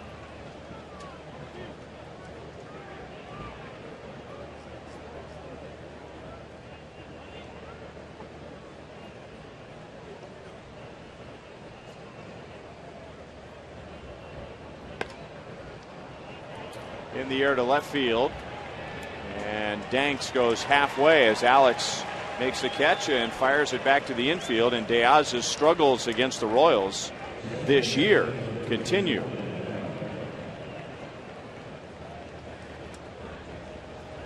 All right, James Shields this year. First time, second time, third time through the order. And no surprise. I mean, that, as far as the league average, that's a surprise. But for James Shields, that's not a surprise that he gets stronger the deeper he pitches into the game. Right, and that's almost like what you call a reverse split. You look, normally you're going to see guys do better as they, when they're fresh coming out of the gate. But we know James Shields has had some problems getting out of the gate this year. But I think the more he features his pitches, the more they see of him, the better he gets. You saw the numbers in the first, how high they were. It's because he's given up 22 runs out of his 27 starts in the first inning. Very important for a pitcher to figure it out at some point, and unfortunately for James, it's taken him an inning or two during the course of the year, but he's always still standing in the 6th and 7th inning of a ball game, so you appreciate that from him.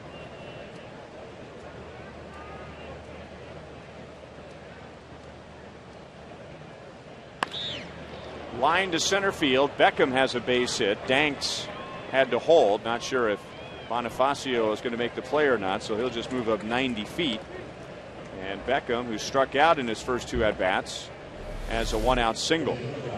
Yep, the way this ball was hit, Danks thought about just taking off, but he goes, you know what, I might get in the doghouse. We're down by 3. If I get doubled up here, we're in trouble. So you hesitate. You wait. All right, guys, I got a question for you.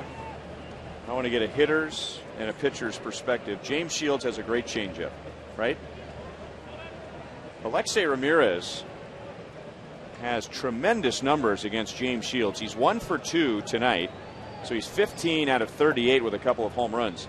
He's one of the few hitters in the game that doesn't stand in the back of the box. He goes way up in the box. his front foot is much closer to the front of the box than his back foot is to the rear of the box. So my theory and my question to you guys, does that have something to do with his success against James Shields, moving up in the box before that changeup has a chance to dance like it does? Rex, I'll take a shot first. I know as a pitcher, I don't necessarily recognize where the guy's standing in the box, so I'm not going to try to change my game or make an adjustment based on his stance. I'm going to adjust more based on his swing. And maybe as a result, you have to make the adjustments. This game is always a game of adjustments, but I don't think a pitcher has the ability to change his game maybe the way a hitter does with regard to his stance. That's outstanding what you just said there. Because, look, hitters, I never knew where the pitcher was standing on the rubber. Whether he's on the far right or far left, I couldn't tell you one time I ever saw that or even looked at that. I'm not concerned with that. However, as a hitter, you're going to move up. It's a game of inches. You move up towards the pitcher a game of inch, you catch that ball before it reaches its maximum sink. So it's a good job. However, you know what I do if I'm James Shields? I back him off the plate. I throw breaking balls at his feet. I make him uncomfortable, especially a guy who owns me like that. I'm going to bust him in.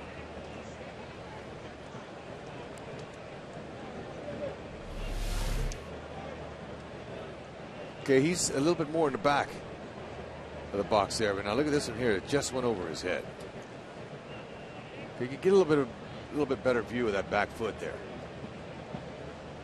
And right now he's more middle front of the batter's box.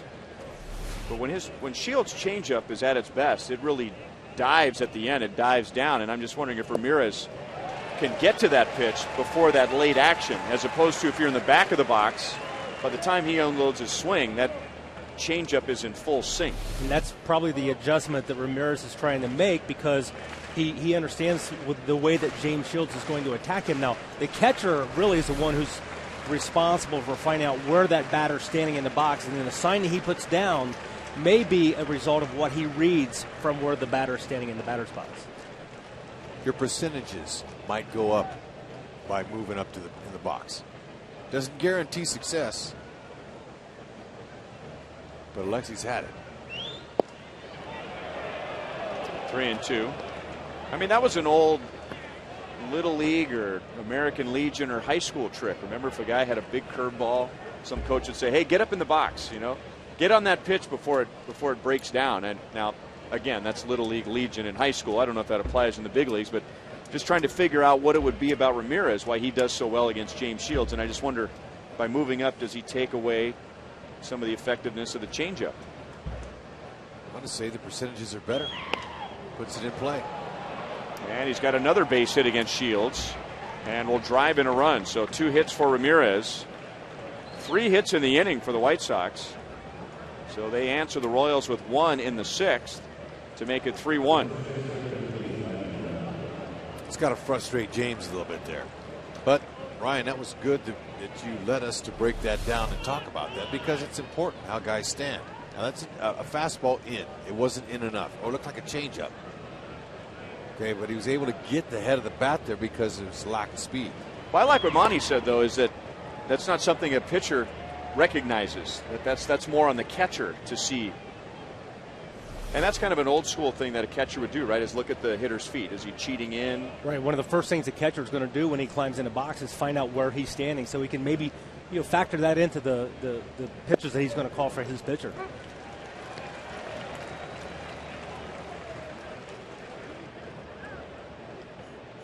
Catcher also will.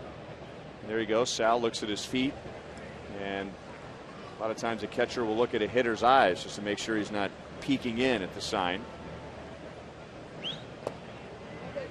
1 ball, 1 strike. He's got to be very careful here with Adam Dunn. Now, you would think that Adam Dunn would be a great candidate to ground into a double play, wouldn't you? Yep. He's grounded into 2 double plays in 424 at-bats. 2-1. It would be hard to double him up with the shift they have on, based on the fact that there's nobody on the shortstop side of the second base. Good point. Maybe that's part of it. Got a chance here with a ground ball to Moustakas for a 5-6-3 double play, which you don't normally see. 2 balls, 2 strikes. That's where communication really comes in play when you're middle infielders. You got to really be talking. Let each other know where you are, where you're going to be. And that's where you get good at sign language and body language. Using your hands, using your fingers, your glove, getting attention. Maybe a whistle here or there.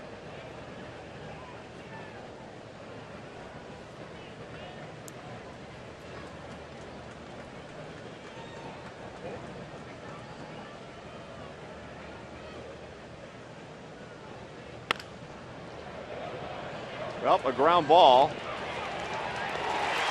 And no double play. What a stretch by James Shields, first base. He wanted that. And we talk about Eric Hosmer's throwing arm on display right there. Alexei Ramirez got a good jump. Look at how far Alexei's off. And from first, Hosmer said, you know what? I'm going to get him. Look at that stretch. Flexibility. Oh, big game. He wanted that out. Yeah, he did. Wow. Might have some sore groin muscles tomorrow. Monty, could you stretch like that at first? Maybe in spring training during PFP. And Viciedo pops it up. Tough play.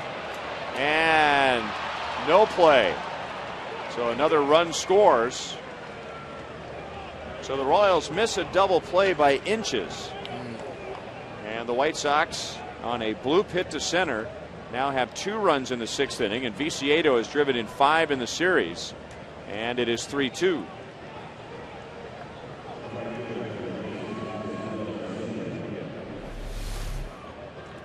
The minute that ball left his bat, I was thinking that's going to be a doinker. And Escobar, he had the best shot at it. It wasn't even close. You know, sometimes you throw your glove up like that, you see him, he just put his glove in the air and wasn't looking at it. That ball will find the glove once in a while. Pretty good instincts if you can get that to happen. Yeah, you know, every once in a while it'll find it, but you got to throw it up there. Too bad for James, it didn't happen there. White Sox right back in it. Well, Monty, you saw it in person. So did you, Hud, as a broadcaster for the Angels. One of the greatest catches in the history of the game, right here. Jim Edmonds on David Howard, which was not a total prayer, but there was some diving and putting the glove out and hoping that you end up in the right spot in center field. I was sitting in the Royals bullpen, which was at the time in right field, and when that ball was hit, we stand up by the fence and watch that ball. And when Edmonds dove for that ball, you think there's no chance. And the look on David Howard's face when he caught that ball was amazing. So the White Sox get 2 runs back. Royals still have the lead as they come up in the bottom of the 6th, 3-2.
Bad cool temperatures in August. Remember May the 2nd, rain and then snow washed out the Royals and the Rays. That game will be made up on Monday, a 1:10 game.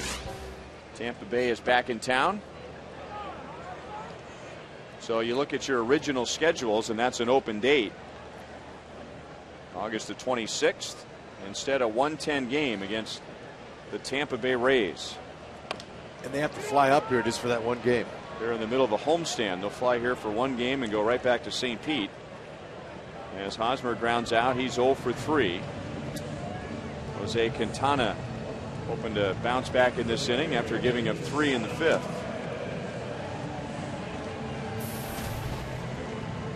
Our Sonic Slam inning contestant is Robert Bennett from Holden, Missouri. And if the Royals hit a home run in this inning, Robert wins $1,700. If the Royals hit a grand slam out of the park, Robert wins $25,000 from Sonic and the Kansas City Royals.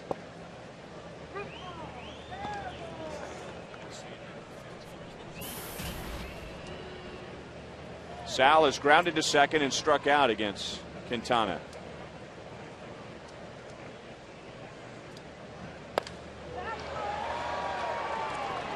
Garcia fades back in right field, 2 down. Monty, don't you like this kid Quintana? In fact, he's 24 years old. He's got command of 3 pitches. He's got a cutter. Haven't seen a cutter a lot tonight.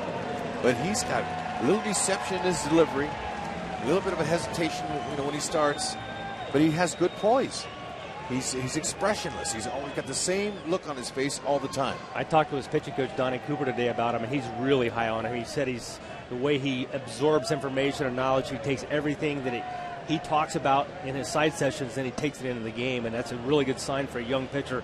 24-year-old's got a big future ahead of him that is able to learn and do things and implement at this level. Sometimes you can work on things a lot in the bullpen and spring training, but bringing them into a major league game, that's a different beast, and he's been able to do that.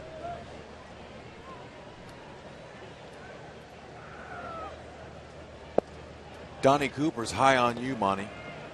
After your meeting with him earlier today, he walked over to me and he goes, "Hud, I just met Jeff Montgomery for the first time."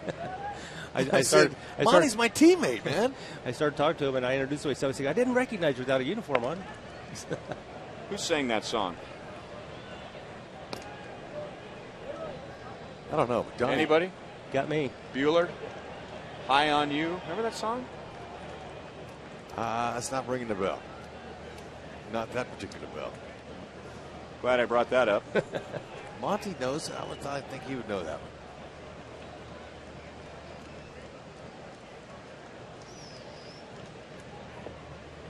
Billy started the rally in the 5th inning with a 4-pitch walk. And Quintana had a tough time reeling the Royals in after that. Maxwell followed with a single. Moustakas followed with a single. Bonifacio followed with an RBI single.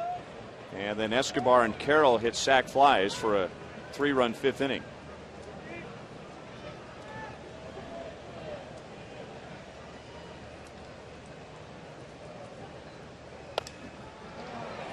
Foul off the right field line.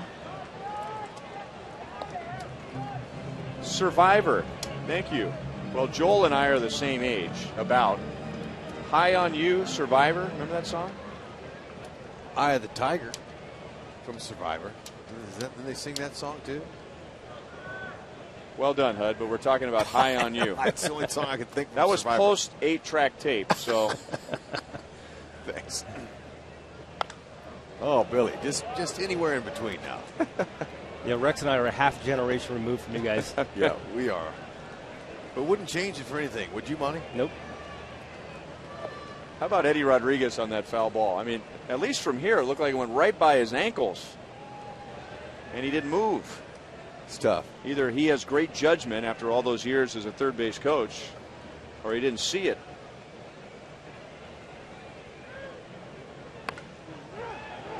Two hops to Gillespie. So Quintana pulls it back together in the 6th inning, gets the Royals in order. And at the end of 6, a 1-run game, Royals lead 3-2.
For the best deals on new Ford cars and trucks, visit thoroughbredford.com.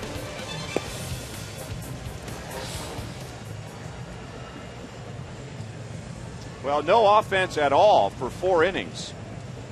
And then the Royals scored 3 in the 5th, the White Sox 2 in the 6th. So still a well-pitched game, and now we're into the 7th. And James Shields with 92 pitches. He'll be pitching to the bottom of the order. Gillespie, Fegley, and Danks.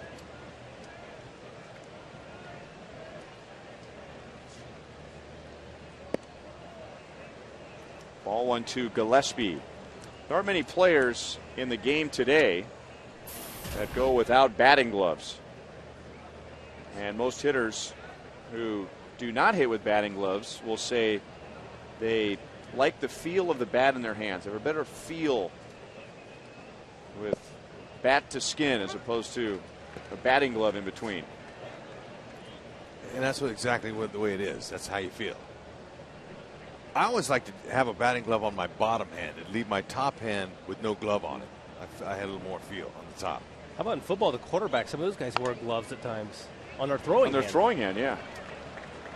So another bloop base hit, and Gillespie's on for the first time.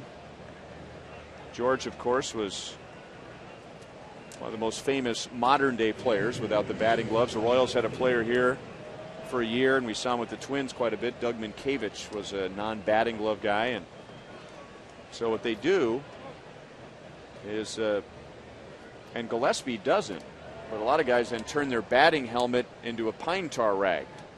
They just kind of touch their helmet. They got pine tar, and that's how they keep the grip on the bat.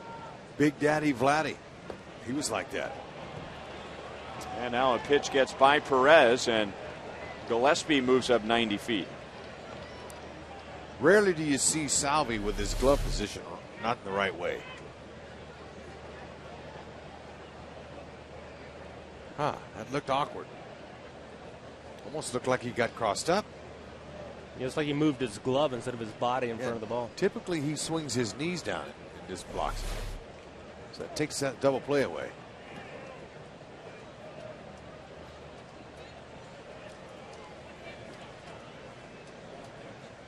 It is ruled a wild pitch. As Fegley with a late swing, and the ball hits the bag, and coming around to third and scoring is Gillespie, and Fegley is into second base. That might have been a double whether it hit the bag or not. But Fegley with a very late swing, and at least trying to get the ball to the right side, does better than that and drives in the game-tying run. He wasn't very lucky last night, but tonight, very lucky. Ball hits the bag. Otherwise, Eric Hosmer may have had a chance to make a play with that ball. So, law of averages say he's due for a little luck after hitting 4 on the nose last night. And he hit the ball well enough that Hosmer would not have caught it, but you never know. Wow. The way he was going, Hosmer could have gloved that ball. Saved the run. So it's Jordan Danks. He started the 6th inning with a double and scored one of the 2 runs in that inning. He had a big home run against the Royals in a game that James Shields started back on May 6th. It was not a home run off of Shields. Remember, that was that 1-0 game where Royals suffered a blown save in the 9th, and then Danks in extra innings, hitting a home run to put the White Sox in front, and they avoided a sweep. That was just his second Major League home run. His first Major League home run was last year, and it was a walk-off home run. Oh, man, that was painful. That was the much-discussed decision. James Shields, 8 scoreless innings. Remember, he picked off Dwayne Wise to end the top of the 8th. Only had thrown 102 pitches. 1-0 game. And if I remember correctly, that sent the Royals into some kind of a tailspin. Correct. And that was Holland's last blown save.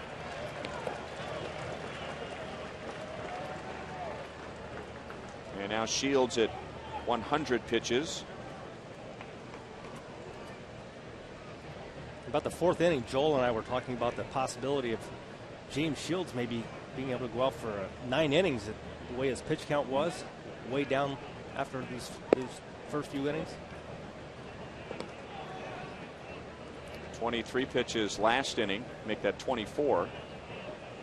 So 24 in the first, and then just kind of breeze through the second, third, fourth, and fifth.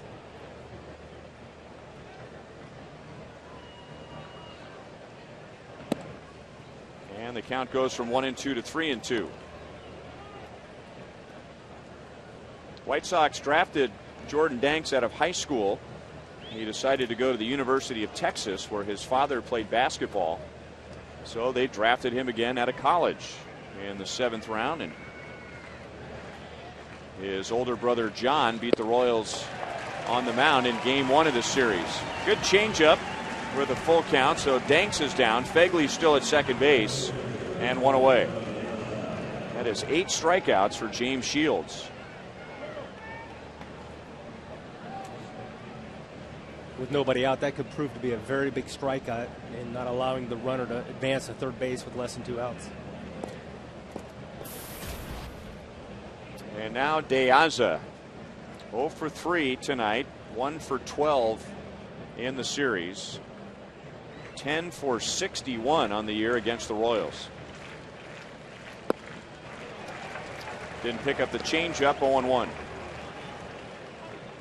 Kelvin Herrera is starting to loosen up in the bullpen as Shields is coming up on 105 pitches.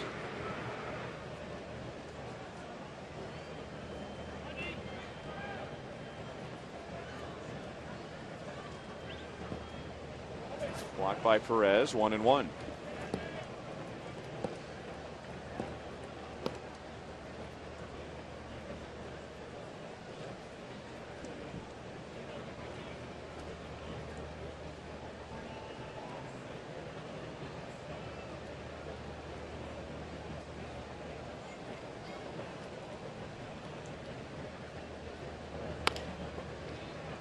Pulls it on the ground to Carroll. And De Aza is out. Fegley goes to third, but there's 2 down.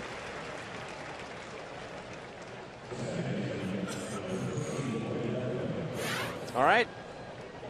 Fans agree with HUD. Our Sprint Unlimited Answers poll. Best chance of winning a first Gold Glove this year. 53% going with Eric Hosmer. Monty, what do you think? Well, I like HUD's reasoning with the way Wieters has kind of nailed down that position from the Baltimore Orioles, but I think I agree with all you guys. All 3 very worthy candidates, and they very likely will all 3 have a Gold Glove in their career.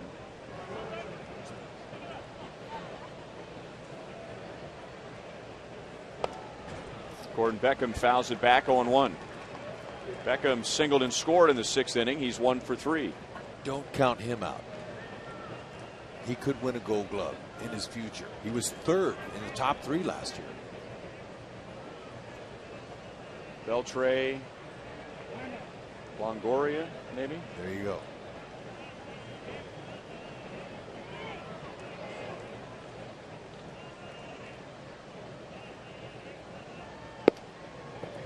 Still throwing 94 and still with very good command. 0-2 on Beckham.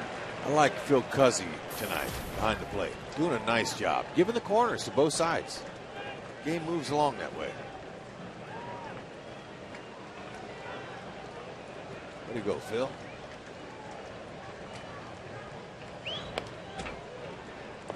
'94 again, still 0-2.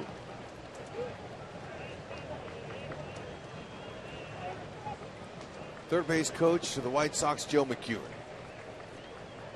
Super Joe was getting on Beckham around the batting cage today. He thought that that home run that Beckham hit in the first game, that he dogged it around the bases. Up the right field line, and Maxwell makes a play in the corner. So the White Sox tie the game, but they also had a runner at second with nobody out after that and failed to bring him around. Stretch time in a 3-3 tie.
to 5.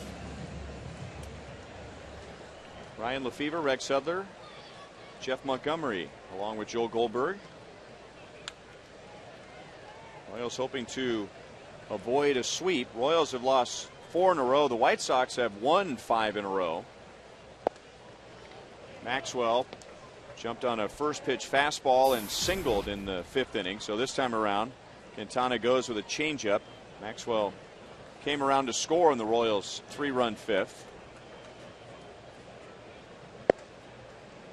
And now back with a fastball, 0-2. You guys, the Dodgers are the hottest team in baseball as of late. We know the Yankees have won the last 8 out of 10 to get themselves back in the wild card hunt, but the White Sox have the longest winning streak in baseball right now.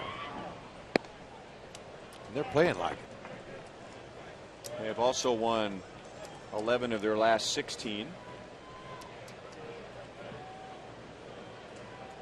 Kershaw dominated the Marlins. Off the end of the bat and right to Beckham. Maxwell running hard up the line. You don't mind that, Hud? Oh, pretty love to routine see ground ball, but he didn't run it out like a routine ground ball. No, that's what I'm talking about.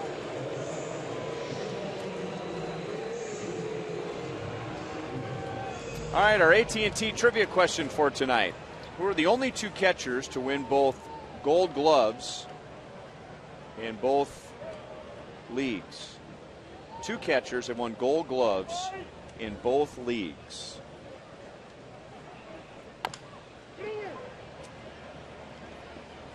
Now, Mike Moustakas, he's got a bad calf. So there are times when the Royals don't want him to push it and re-injure that calf. So he's 1 for 3. 2 ground balls to second base. How about Pudge? I was going to say, did he win one with the Marlins? If he was in the National League catching, you would have thought he would have won one, but maybe not. The answer is no. What do in you the truck? What do you have? 10 Gold Gloves? He has the most. He passed Johnny Bench. I know that. Carlton Fisk. Did he play in the National League? I don't know. Let's guess. I don't think he played in the National League. But who knows? Maybe maybe the National League admired him so much that they gave him one anyway. Just a guess. He was so good, we're going to give him our Gold Glove too. I don't think he did though, right? He was just a White Sox, Red Sox guy, wasn't he? Fisk? That's how I remember him playing against him. Both leagues.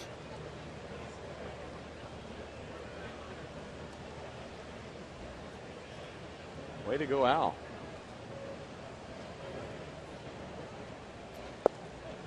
Taking all the way, 2-1 on Bonifacio, who's driven in one of the 3 Royals runs.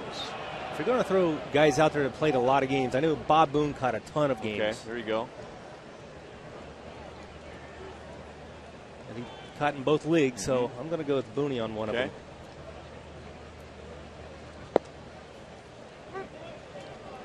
2-2. We've been told that that's one of the correct answers. I'll throw another guy out there since we're on that topic of a lot of games. There's a guy named, I think, Al Lopez that caught a whole bunch of games. I don't even know if they had a Gold Glove when he was catching, but I think Booney passed him in games caught at one point. Silence from the truck. Is he a Hall of Famer? So Quintana, after giving up the 3 runs in the 5th inning, now he's retired 9 straight. 3-3 tie to the 8th.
Royals scored 3 in the 5th. The White Sox got 2 in the 6th and 1 in the 7th.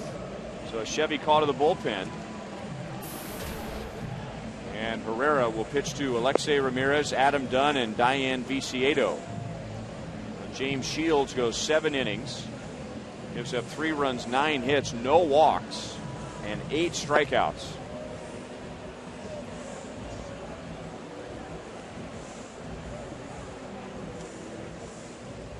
Well, it's a good outing for sure, except for that 5th inning.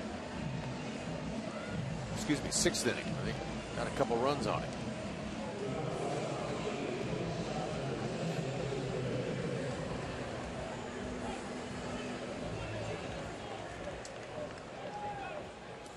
Ramirez with 2 hits against Shields, and he drove in a run in the 6th inning.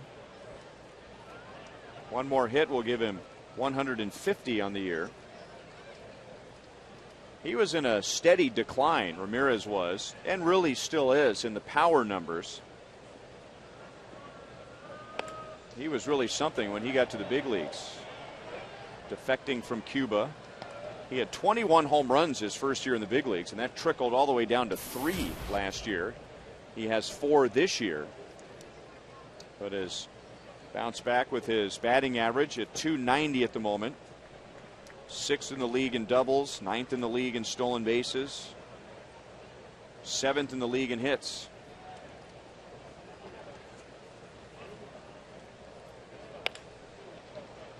Just foul off the right field line, 0-2. He's got a good baseball build. Tall, long arms, long legs. Can get some good leverage, get some extension. But it's amazing, though. He 21 home runs, and then he's gone way down ever since then. I mean, the league's going to make some adjustments on you, but that drastic? What could they be doing to him, Monty, that they changed? Maybe figure out he couldn't hit a breaking ball as good. There you go. Don't throw him that one. That's that fastball. Alex dives, and he caught it. And Ramirez can't believe it. He thought he had his 34th double. Instead, it's another line drive that dies in Alex Gordon's glove. Just another Gold Glove play. Monty, what do you think? Well, if there's any doubt on who the best defensive left fielder is, I think that may answer your question right there. Woo! Man, Trevor Turf all over him. Kel Beam says, yes, it's great to have him out there. Thank you. That'll get you pumped up as a pitcher, I promise you. And a breaking ball in for strike 2, Adam Dunn. We had a first inning single. He's 1 for 3. He has one of the key at-bats tonight when he nearly, and that's the important word, nearly grounded into a double play in the 6th inning. Had he grounded into a double play, the inning would be over, but he was just able to beat the throw to first, which allowed Viciedo to come up, and he looped a single to drive in a run. 3 pitches. Dunn is done. 2 down in the 8th. 101 on the radar gun.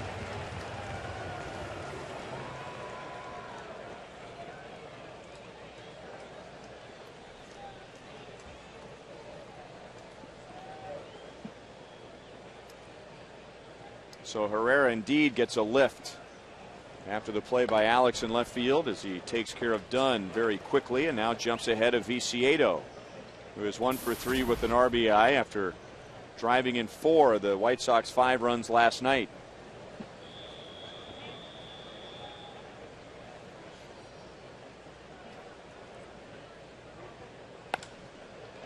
Shot foul.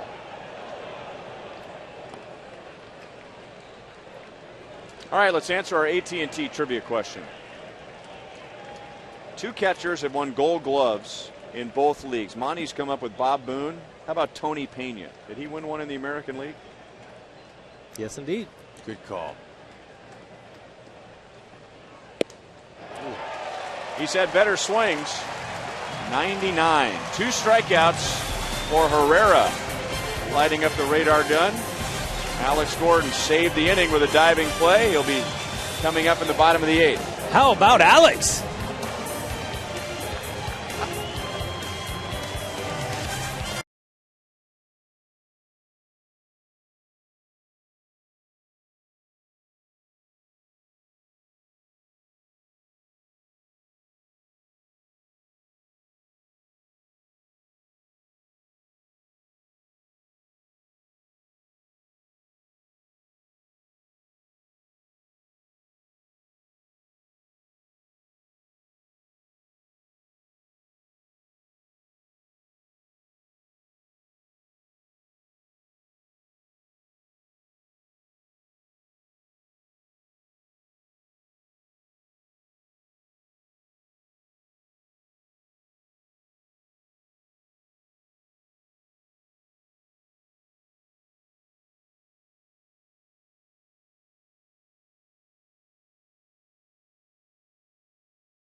To you by Dodge. Visit Dodge.com or your local Dodge dealer today.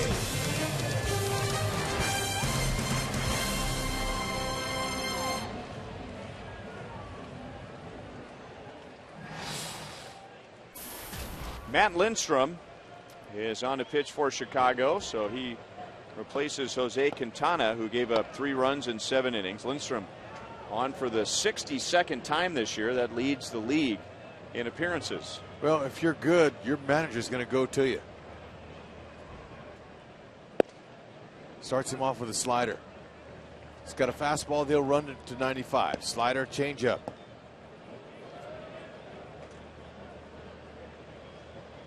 Been around. Mets, Marlins, Astros, Rockies, Orioles. He's got a good arm. Another slider. A little different tilt to it. 0-2 on Escobar. Unless he elevates that, you can't hit it. That's a Greg Holland slider. Lindstrom appeared last night. He faced one hitter and got Billy Butler on a ground out.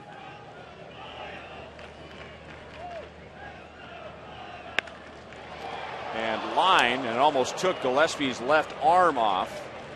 So he tried to surprise Escobar with a fastball. Now Ceda's got a round on it and has a tough luck out. I'll say that'd have been a nice leadoff double. That's all you can do. He Tommy Hawk got on top of it.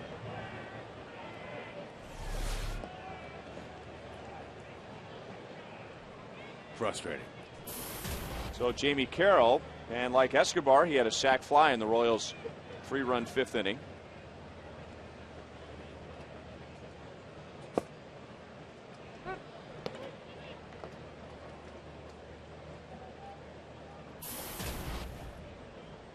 Not many at-bats for Carroll against Lindstrom, but 3 hits, and he's driven in 3 runs with those 3 hits.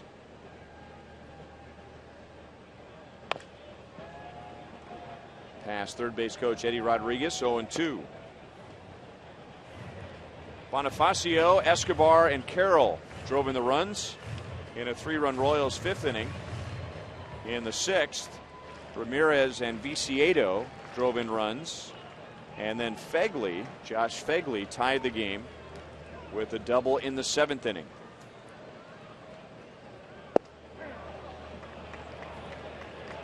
Eight strikeouts for White Sox pitchers tonight. 2 down in the 8th. And now White Sox pitching. Quintana, now Lindstrom. have knocked down 11 Royals in a row, and now with Alex Gordon coming up, Robin Ventura is going to go to the bullpen and call on a lefty.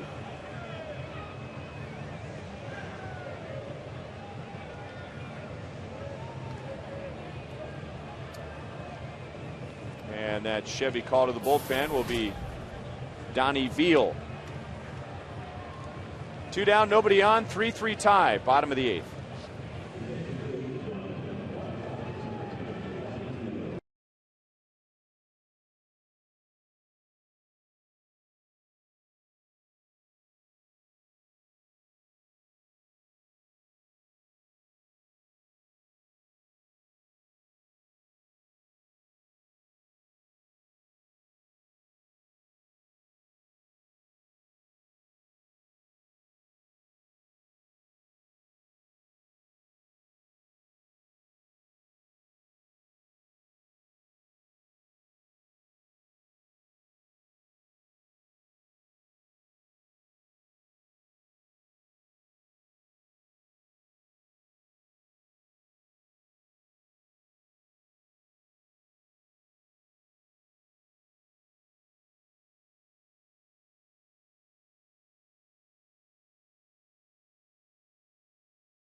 It's Miller time, brought to you by Miller Lite. Alex Gordon saying, you know what? Just hit one to my right or to my left and let me get some Trevor Turf on me. All right, I got some grass stains on there to go with the dirt. Herrera says, thank you, Alex. And he's done that numerous times this year. Nice play. And he's leading off right here with 2 outs. Now, why would... I wonder what Alex's average is this year when he leads off with 2 outs. I don't know. Hopefully it's 1,000 right here. He gets a hit. But, you know, he's hitting .301 versus lefties with 5 homers. He's only hitting .246 with 8 homers against righties. So Ventura, he went with the odds that Veal could get him out. But Gordon's got a better batting average from the left side or against left-handed pitchers. And just like Eric Hosmer, that's been a big adjustment for him this year.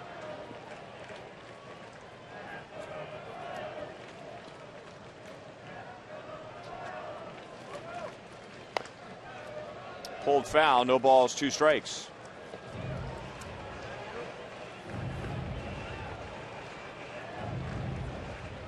Last night, it was Lindstrom relieving Veal. Tonight, the other way around. And with Alex leading off and Hosmer batting second, Veal has a chance to face 2 lefties if Alex gets on. 1 ball, 2 strikes.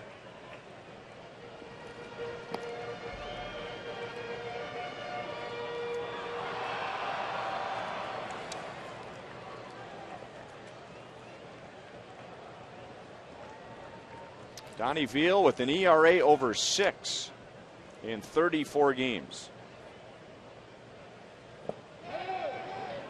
White Sox think he went around, and on appeal, third base umpire Tom Hallion says that he did. So the Royals are screaming on one side, the White Sox are cheering on the other side. What do you think? Yes, he did.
Justin Verlander, and they take that series over Detroit. Yankees are on a roll. They beat Toronto. Washington in 13 innings beats the Cubs. They will be headed here for a game and a series beginning tomorrow. Cincinnati won better than Arizona. LA shuts out Miami. And St. Louis right now leading Atlanta 5-2. Our Mazda Game Break takes us to New York. This is Eduardo Nunez with a pair of RBIs, and the Yankees now find themselves right in the middle of that playoff race. Andy Pettitte gets the win, and the Yankees, somehow, some way, are back in it. Starting to get some of their frontline players back, whether they want them or not. Greg Holland throws a strike to Avisail Garcia. Well, Girardi, he said from day one he's happy to have Alex back. Now, that's Joe Girardi. Can't speak for the whole party of the Yankees, though. And Soriano, great trade. He's raking. He's hitting homers left and right. 0-2 on Garcia, who singled in the fifth to give him a 9-game hitting streak. Connor Gillespie and Josh Fegley will follow. So Shields went 7, gave up 3 runs, and then Kelvin Herrera faced only 3 in the 8th inning and struck out 2 and got a great defensive play from Alex Gordon. 1 ball, 2 strikes. No save chance here, obviously, but it was May 6th when Holland gave up his last save, a long time ago.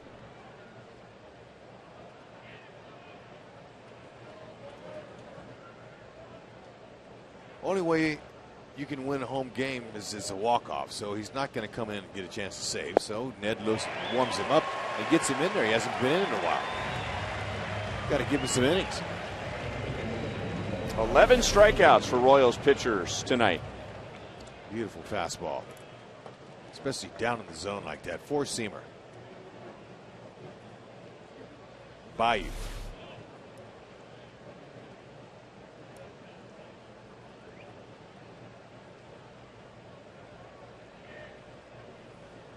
And now Connor Gillespie. He scored the tying run in the 7th inning. Led off with a bloop single against Shields, and then Fegley hit a double off of first base. The White Sox had a golden opportunity to take the lead. After the game-tying run scored, they had a runner at second with nobody out, but Shields buckled down, struck out Danks, got a ground ball from De Aza, and a fly out from Beckham. Hosmer plays a tricky hop. He's back to the bag, 2 down in the 9th.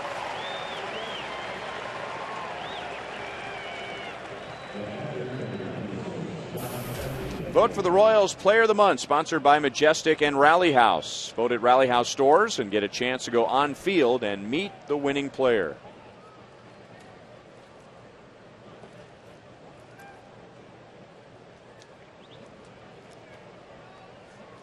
In the bottom of the 9th, Hosmer, Perez, and Butler. And if anybody gets on, Maxwell.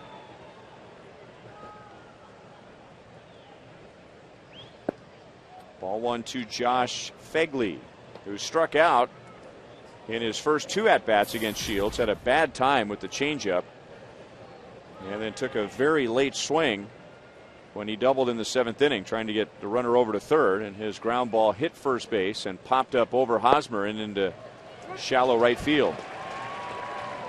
1-1.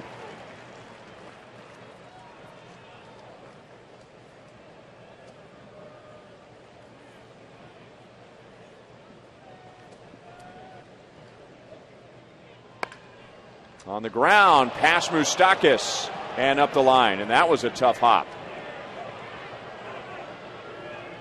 So Fegley is at second base with 2 down. Back-to-back doubles for him. Yeah, he's finding the holes now.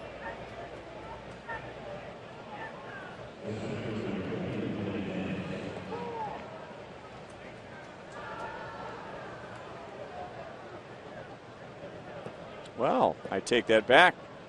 That was scored in error. That was a wicked hop. Now, looks like a much easier play in slow motion. Yeah, no, it was an in-between hop. There's no question about it. I'm not going to give him an error on that. But I'm not the official scorer. Fagley, though, we talked about it last night. He had bad luck. Hit the ball hard every time up, couldn't get it. Couldn't find a hit. Tonight he's got 2 doubles. One hit for first base bag, and that one there was taken away because they gave an error. So he don't get a double on that. Rats for him. Wouldn't be totally shocked if they changed the scoring on that. 1-1.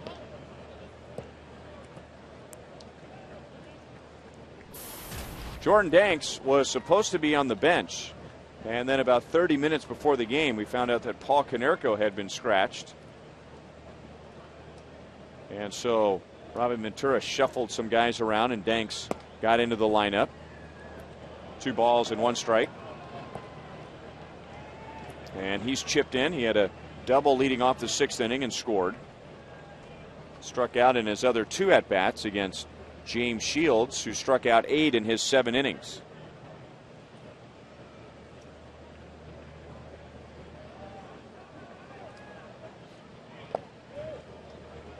Was he able to stop his swing?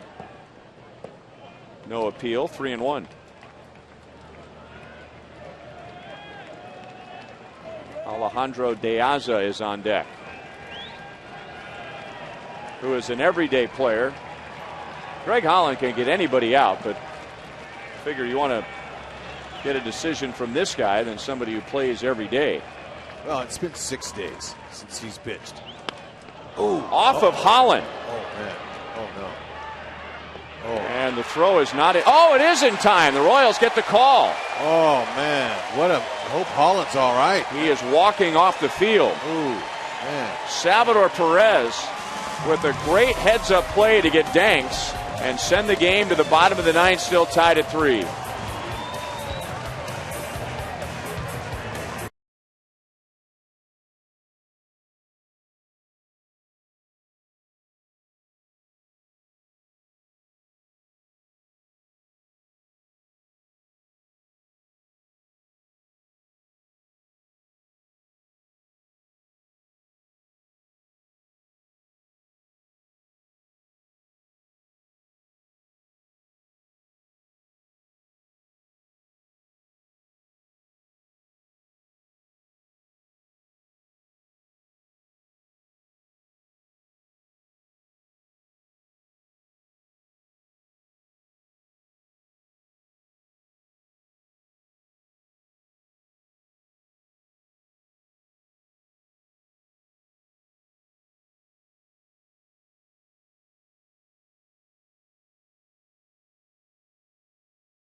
What looked like a frightening play as Greg Holland was drilled by a line drive, but Perez heads up, bare hands, very close. Danks thought he was safe. DJ Rayburn calls him out. What a play by Salvi. Off balance, always heads up, and he got it. Danks thought he got it. So Hosmer, Perez, and Butler. Donnie Veal, it would appear, will stay on to face Hosmer as the White Sox have Nate Jones warming up in the bullpen with Perez, Butler, Maxwell coming up, all right-hand hitters. he's not going to give anything too good to him. He's going to try to a breaking ball on him. So Hosmer could be a little bit more patient. Wait him out. Doesn't have to do it himself.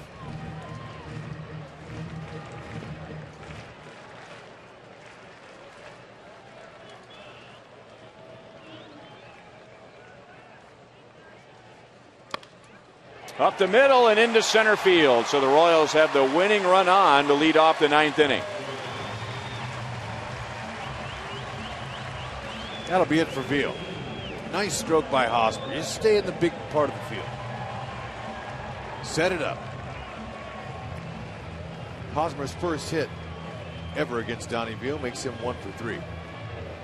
White Sox have a day off tomorrow at home, so they can be a little more aggressive with their bullpen. And Nate Jones will come on again for a second straight night with the winning run at first. Nobody out in the 9th.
To avoid the sweep when this game is over. Jeff Montgomery and I from Rivals Boulevard, Royals Live.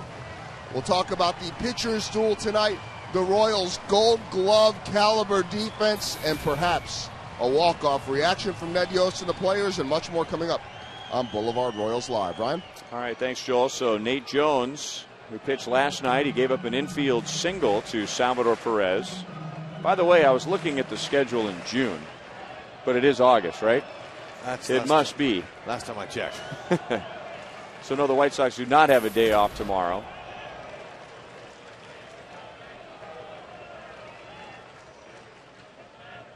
Hosmer will run. He has 10 stolen bases, and that's the second most in the major leagues among first basemen.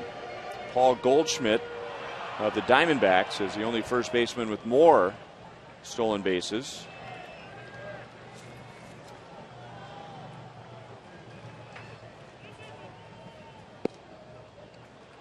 Sal takes high, ball 1.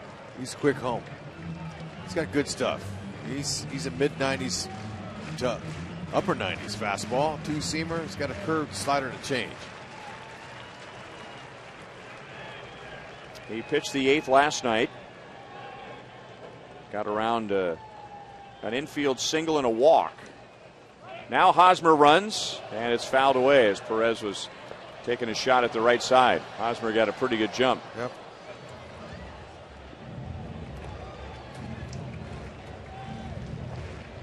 Fagley has thrown out 5 of 15 would-be based Steelers for a 33.3%. So we know he's got a good, strong arm. It looks like Nate Jones gets the ball home pretty quick. Not running this time. That's a part of Eric Hosmer's game that is easily overlooked. And he's not going to win any stolen base titles, but you could easily stop after talking about his bat and his glove He had 16 stolen bases last year and was only thrown out one time. Well, he picks his spots and he does it very well. And he likes to get a walk and lead. And he's walking in when the pitcher delivers, and that kind of helps him with a jump.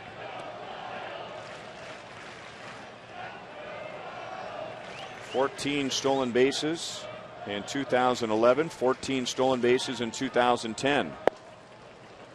Boy, tough pitch. 98 at the knees, right over the outside edge, and 2-2 on Sal.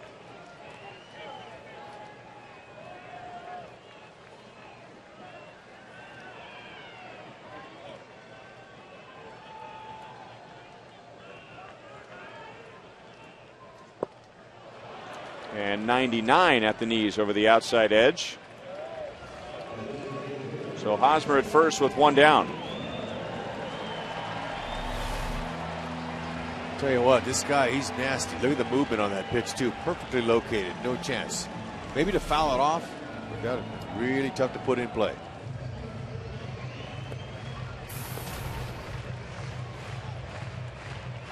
Billy walked and scored in the 5th inning. It was his 67th walk of the year. So 2 away from his previous career high.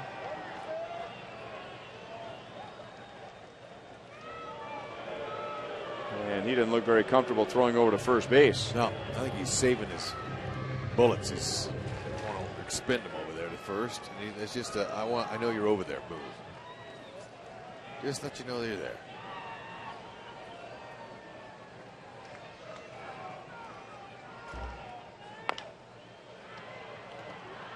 Oh, 0-1. Billy did not face Jones last night, and in the past 2 for 7 with a double and a home run.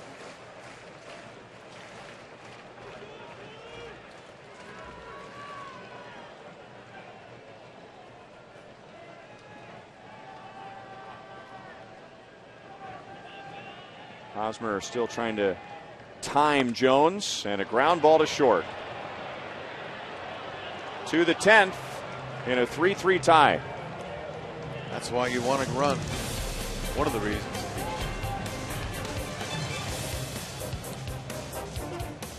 Hold him down.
Beef jerky, Jack Links, all season long. White Sox have not swept a series here since May of 09.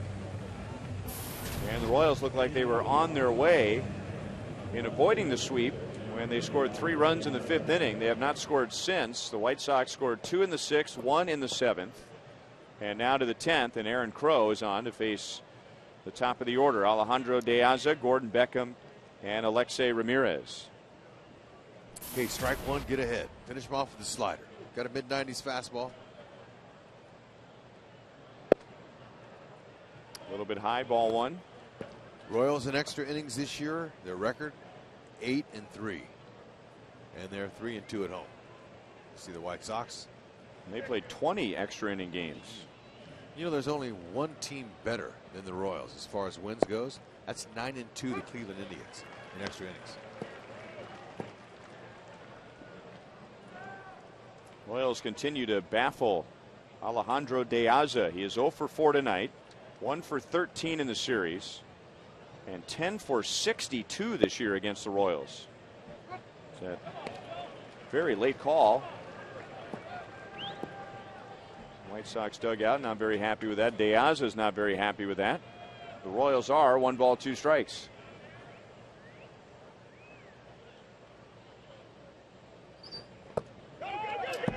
And all the way back to the signage board, and Salvador Perez's throw is in time. Robin Ventura is going to argue, and that's back-to-back calls that have gone the Royals' way the last 2 innings.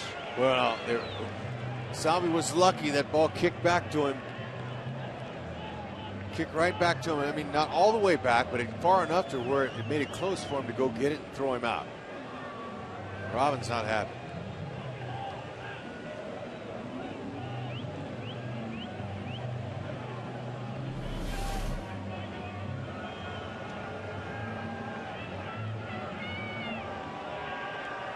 Had him by a mile. Oh, well.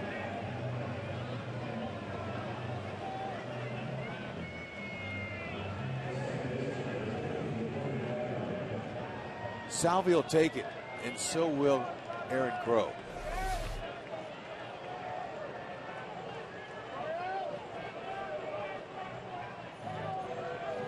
Ventura taking his time walking back to the dugout. Not happy at all with that call. He really shouldn't be.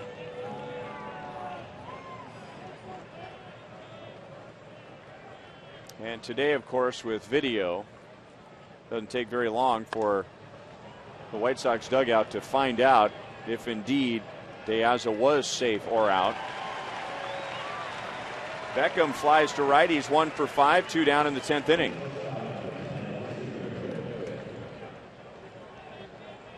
A play that ended the top of the 9th. Jordan Danks hit a line drive off of Greg Holland. And Salvador Perez made a nice play. And in watching the replay, that was very close. DJ Rayburn ruled in favor of the Royals then. And here again in the 10th inning. So Ramirez comes up with 2 outs and nobody on. Taking all the way and looking at strike 1.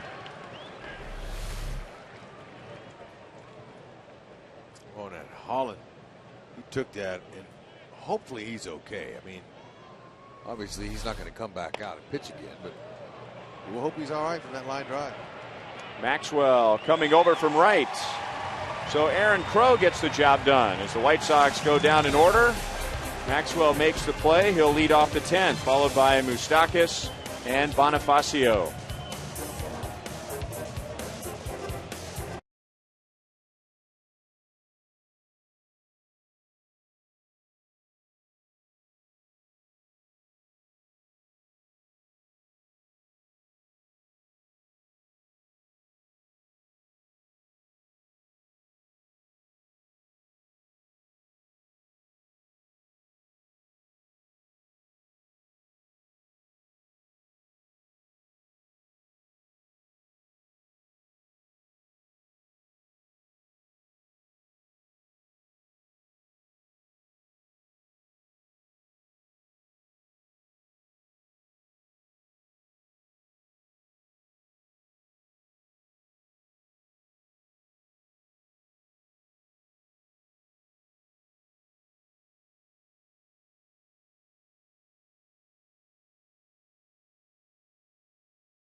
He had an extra inning home run.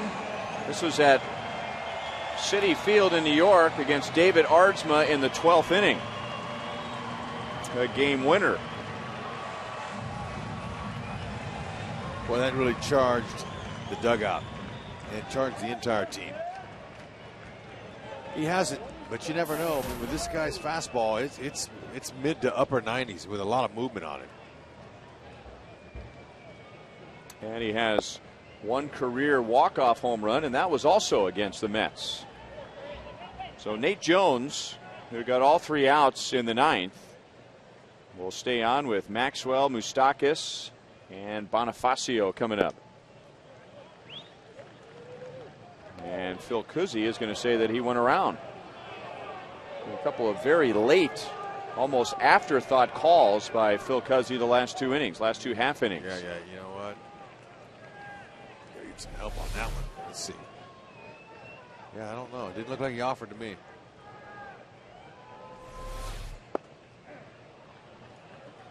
So 3 pitches, and Maxwell is down, and Nate Jones strikes out his second.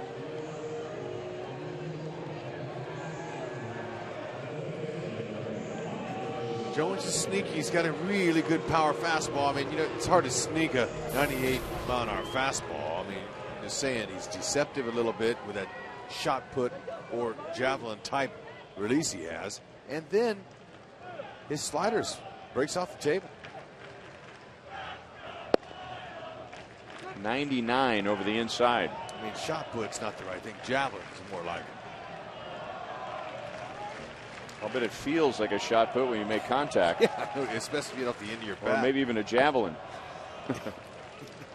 0-2 on Moustakas. 1 for 3. He was part of the 3-run 5th inning, giving the Royals a 3-0 lead. They have not scored since.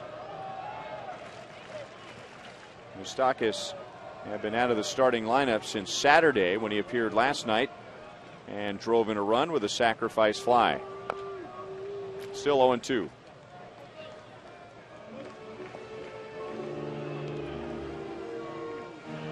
Luke Hochevar getting ready for the 11th if we get that far.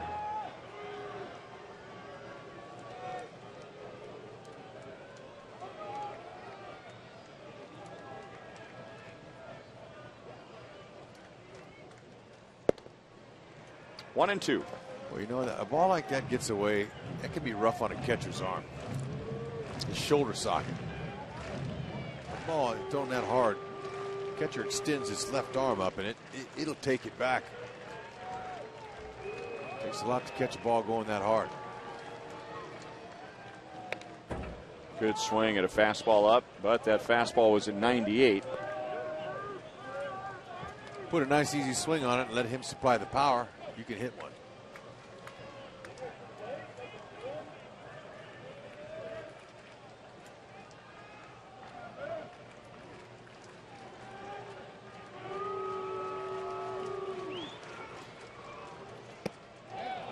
He went around. 3 strikeouts for Jones, 2 in this inning. Okay, obviously they're not seeing the ball very well because they're not getting good swings on it. They're checking their swing. With that high one like that, it's really hard to lay off of it. It looks good, but there's no way at that velocity you can catch it.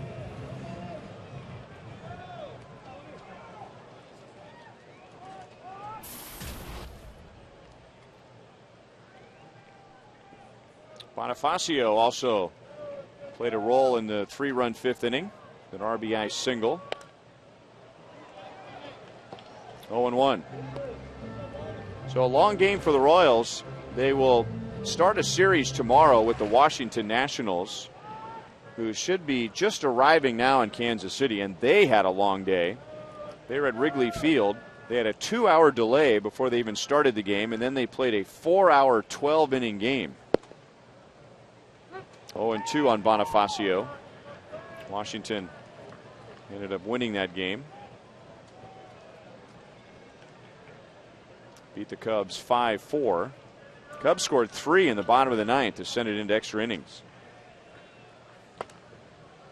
Still 0-2.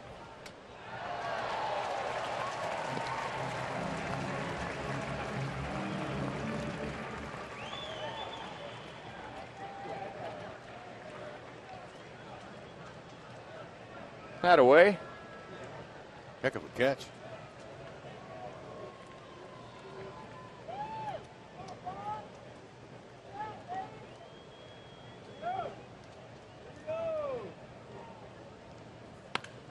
Up the middle and into center field.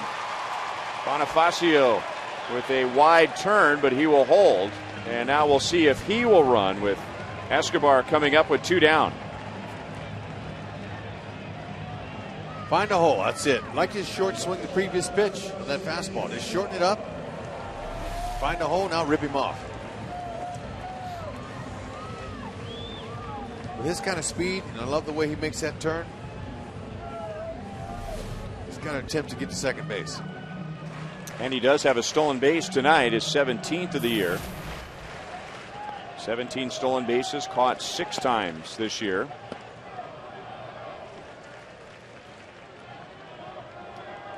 Escobar hit a blur last time up, but hit it right to the third baseman Gillespie. Almost took his left arm off. 0 for 2, and he has a sac fly. Bonifacio has a big lead, not running, and takes a strike.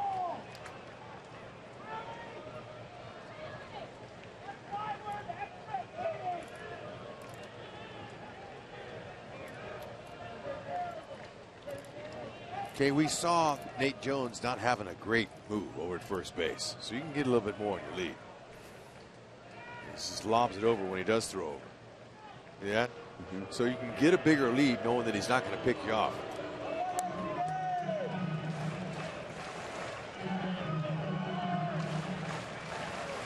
And really, in a game of inches, that's what makes the difference between stealing a bag and not. That lead. He flinched, but holds. 1 ball, 1 strike. Hosmer ran, and pitch was fouled away by Salvador Perez last inning, and Hosmer never tried another stolen base. A little different situation there with Billy Butler coming up. Billy ended up hitting into a double play, but now a couple of hitters with little power, Escobar and Carroll. So you like to get a runner to second. 2 balls and 1 strike. Win the game with 1 base hit as opposed to not stealing and try and win the game with 2 base hits. Well, you know, it's a gamble, especially late. You got to take risks at times. And if he picks a slider, that takes longer to get to the plate.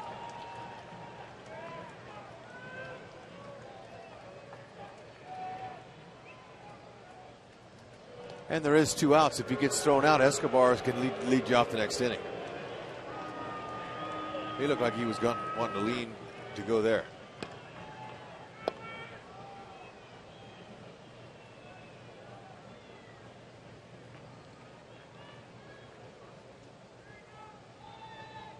He's running. Pitch is a strike, and Bonifacio is safe. He just beat the tag, and now Beckham is upset with second base umpire Ron Kolpa. White Sox really feel like they've been cheated the past couple of innings by the umpiring crew, and we'll get another look. Bagley, good throwing technique. Beckham thought he got the tag on him. Both were upset. Now let's see if he gets one of them hands in there. Yeah, he was safe. Good call.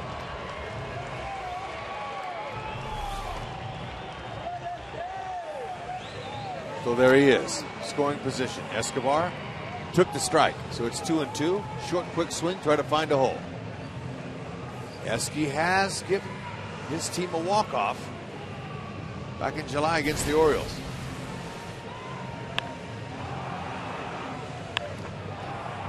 That's the one he thought was a homer. But it did the job. It's off the wall.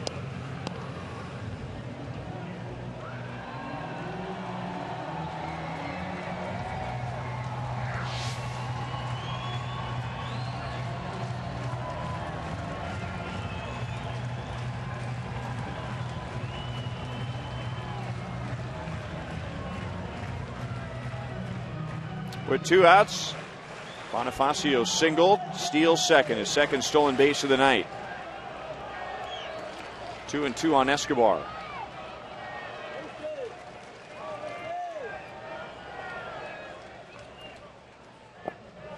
Saved by Fegley. Eske is 3 for 8 with a triple off of this guy. Nate Jones.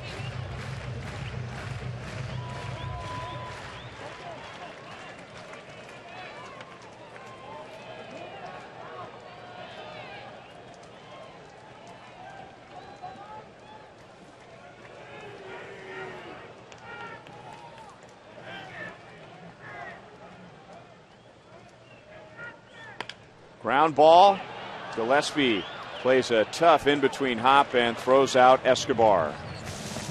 So we go to the 11th in a 3-3 tie.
Inning, reaching with a base hit with 2 outs, stealing second base. The Royals couldn't quite get him home. Chris Getz will take over at second base. This is a move to replace Mike Moustakas as Jamie Carroll goes from second base to third.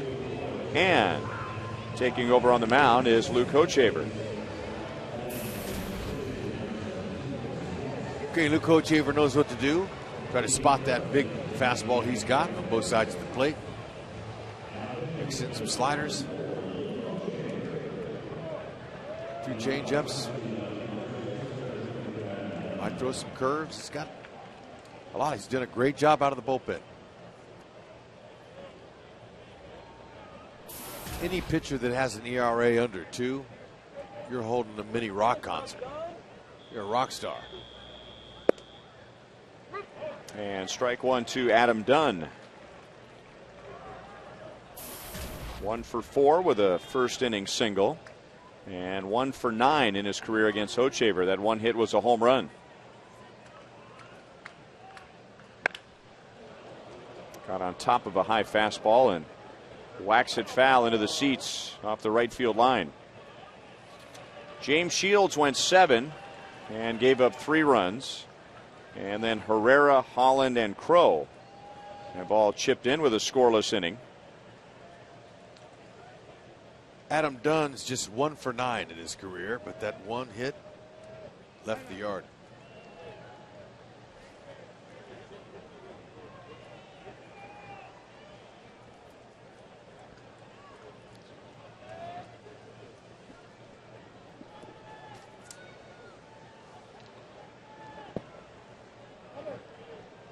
One and 2. Diane Viciedo will follow Adam Dunn, and then Abisail Garcia.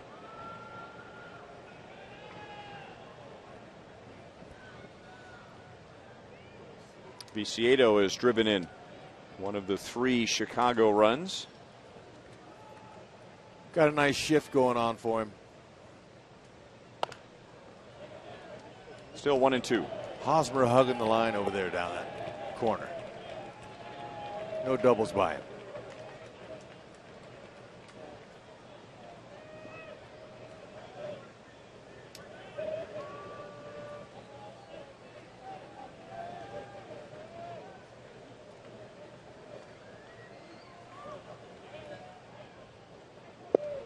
Fastball struck him out. Cut fastball that was boring in on him. Good start for Hochevar. And now the Royals have struck out 13 White Sox hitters tonight. Got great stuff. See him on the side of that ball, that grip. Put a little wrinkle on it.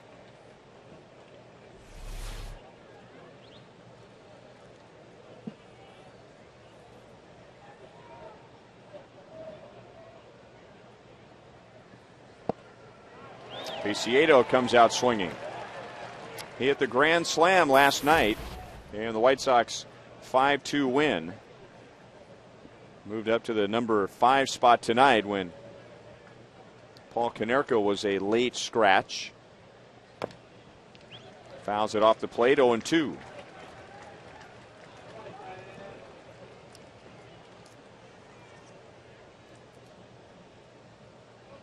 David Percy getting ready for the bottom of the 11th inning.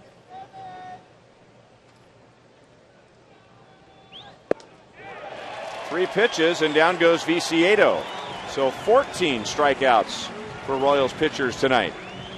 Yep, Hochevar, he has the ability to do that. Nice little short arm stroke he's got. He comes out of there and he just fires it and elevates. Beautiful. 97. Raise that eye level up there to that hitter and it looks too good. Can't miss, can't pass up on it, but you can't square it up either.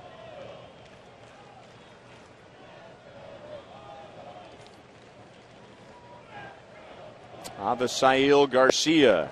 And there's a good cutter, 0-1.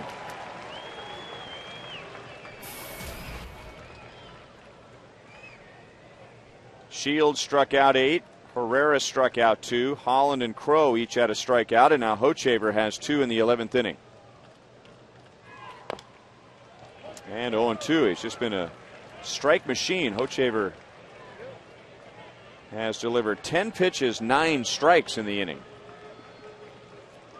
Coming after him, that's exactly what managers want, especially in late in the game. Extra innings, throw strikes. Love that.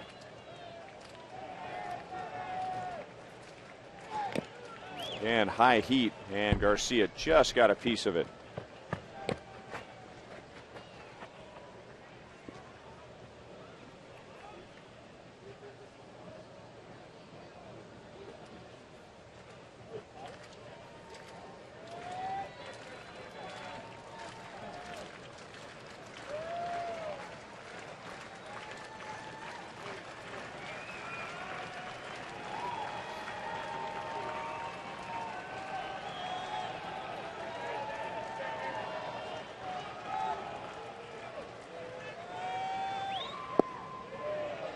Dropped in a curve, 1-2.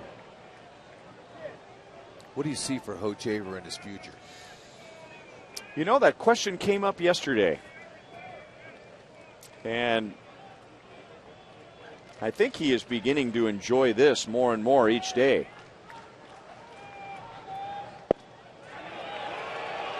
Just inside, and I think even Garcia was surprised that that wasn't called a strike. Right where Salvi's setting up. Box tracks saw it off. Fans didn't like it.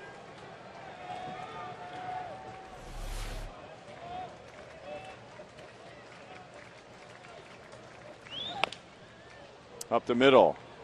Escobar, short hop, throws him out. So Garcia was not going to turn that into a base hit tonight on a ground ball to Escobar. Carroll, Gordon, and Hosmer in the bottom of the 11th.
inning. White Sox tied the game at 3 in the 7th. So Percy is the 5th White Sox pitcher tonight. And the Royals will have Carroll, Gordon, and Hosmer. He's been good, just 12 and a third innings. He hasn't been around long. 12 walks. Wow. So he's got a little bit of command issues. Fastball, 4-2 seamer. Slider, curve, and a change.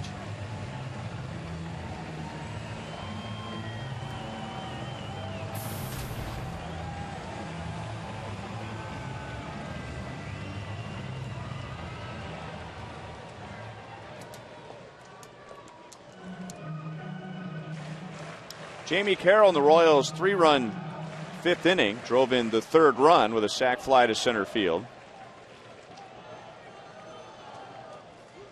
White Sox will play in and they will guard the lines, trying to protect against an extra base hit.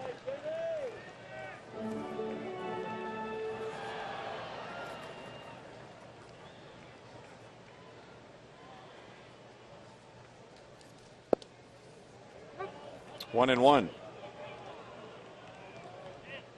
Well, we've been telling you in just about every game that Jamie Carroll has appeared against a left-hand pitcher that is a strength of his. And here's another pitcher where he's had a little bit of success, 1 out of 3. 2-1.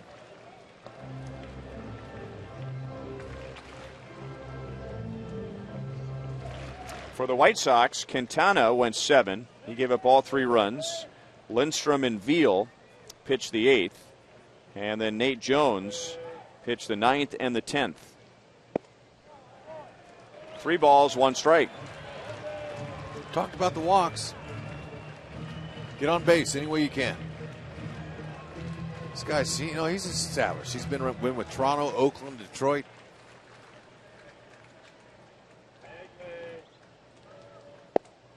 And Carroll's going to make him throw 2 strikes in a row, 3-2.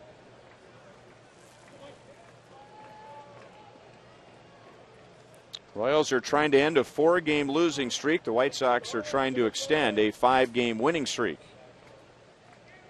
White Sox are trying to sweep the series. Leadoff walk.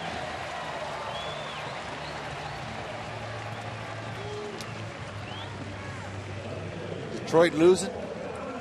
Royals really need this win. Stay in it.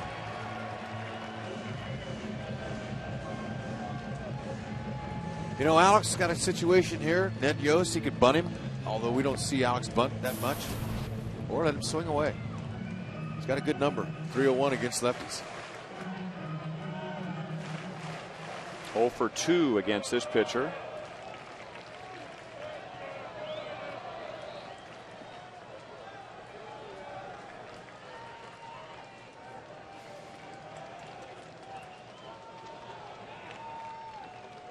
Carroll has attempted 2 stolen bases, both of those while he was with Minnesota, and successful on both attempts. Let him try it.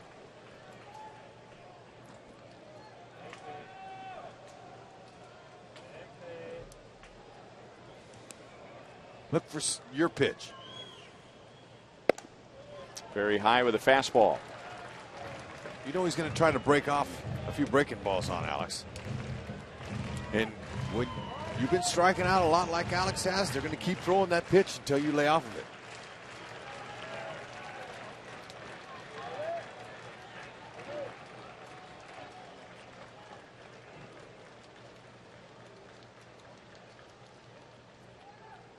Oh. And hit him.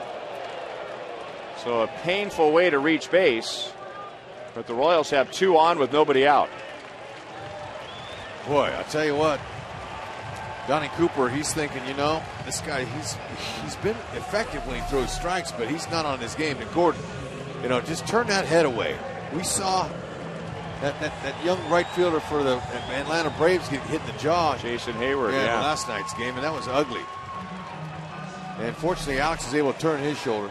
Well, you got a pitcher, and you pointed out his control problems this year, and to add to that, he has been sitting in the bullpen for 3 hours. That's not going to help him with his control issues. And of course, the pitcher will say, and the macho thing to say is, well, that's my job. But it doesn't matter whether you have pinpoint control or control problems. You sit out there for 3 hours, and all of a sudden you have to get up and have your best stuff. That's tough to do. Hosmer swings at the first pitch, hits it into shallow center field, and Danks will make the play. And now right-hand hitters coming up. Salvador Perez and Billy Butler.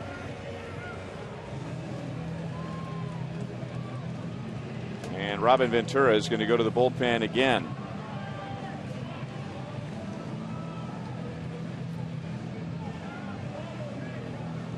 So this will be the 5th time he's gone to the pen tonight.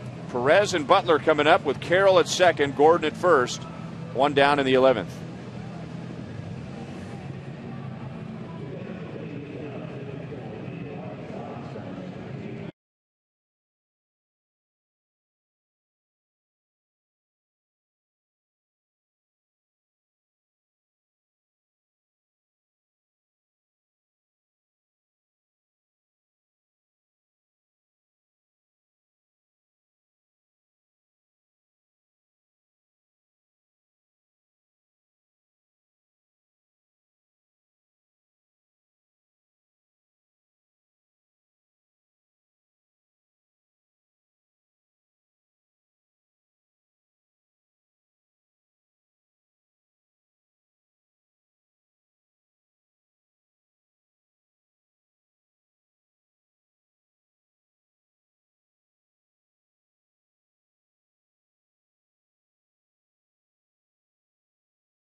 Trichka,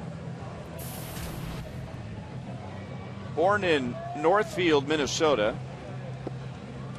and was called up to the White Sox 4 days ago when they were in Minnesota.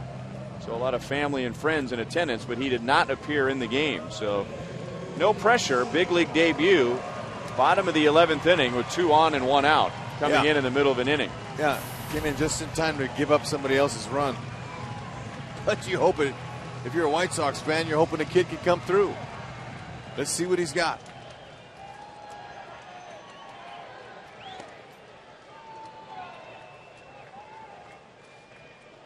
Royals with 5 walk-offs, looking for 6.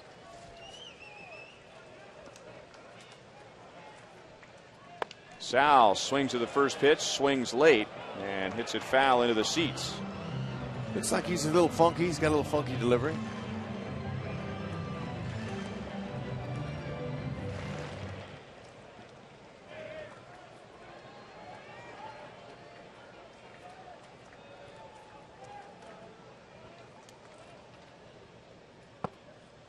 One ball, one strike. He was a second-round pick of the White Sox 3 years ago.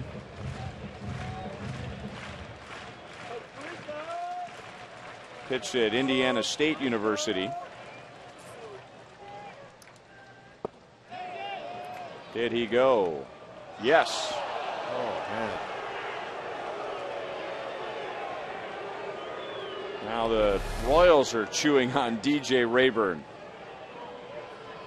Oh, well, he carried them hands. Looked like he offered at it. That's a tough call. That's why they always ask that guy down the line there, thinking he's got a better view. Sometimes umpires, they call it themselves behind the plate. Lays off it, 2-2. Petrichka is big. He's 6'5". And like a lot of pitchers, turned his career around when he struggled as a starter At A-ball and Double-A last year, they moved him to the bullpen, and his career took off. Pitching in the bullpen got him to the big leagues. Ground ball to short. Bobbled, and the White Sox still turn a double play. Second time in the last 3 innings they get an inning-ending double play. So Petrichka gets the job done, and we head to the 12th. Still 3-3.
All around for Jake Petrichka, and some hugs mixed in. He will never forget August the 22nd, 2013. Big league debut. Kauffman Stadium, 2 on, 1 out. Bottom of the 11th inning, and got an inning-ending double play.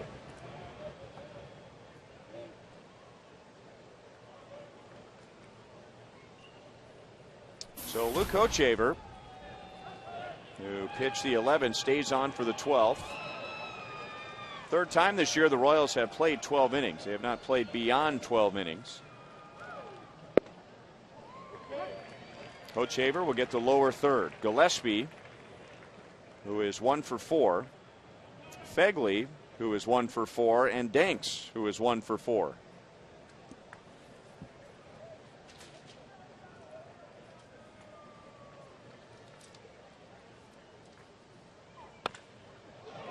Right field and deep. Maxwell is back, leaping at the fence, and it's just over his glove for a home run. Connor Gillespie. Are the Royals going to say it's in play? Or the umpire's going to say it's in play? I believe they are. I think that's going to go down as an inside the park home run. I don't know how, but second base umpire Ron Kulpa was out there with his arms at his sides. He was not signaling home run. So either way, Gillespie circles the bases. Okay, he caught it good. I could tell on the swing. That's over the fence. It hit the back wall. It looked like it did, and then the ball bounced straight up and came back in. Well, it really doesn't matter because there's your foul ball that you missed, Hud. Even if the Royals had played it, that would have been reviewed and been a home run anyway, but a little odd seeing the second base umpire ruling that the ball was still in play. So Gillespie hits his 11th home run of the year. And the White Sox have a 4-3 lead in the 12th as Fegley grounds to Getz, 1 away. So Connor Gillespie, the former Wichita State Shocker, born and raised in Omaha, family and friends here tonight, puts the White Sox ahead in the 12th.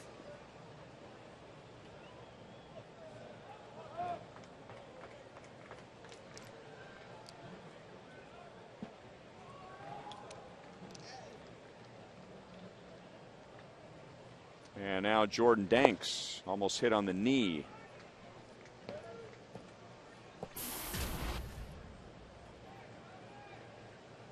First run scored since the White Sox tied it at 3 in the 7th inning.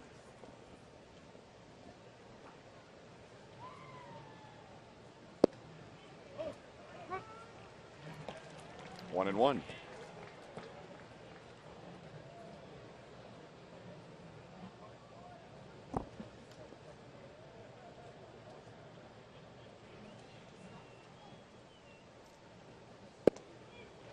One and two on Jordan Danks.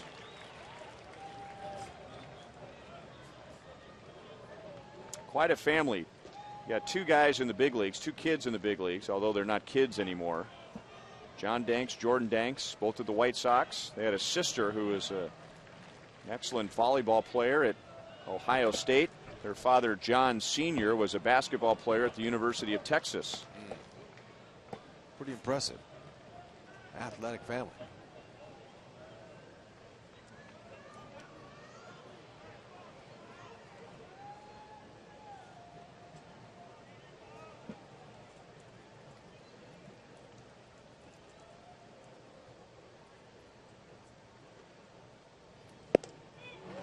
Hochevar comes back with a strikeout. 2 down.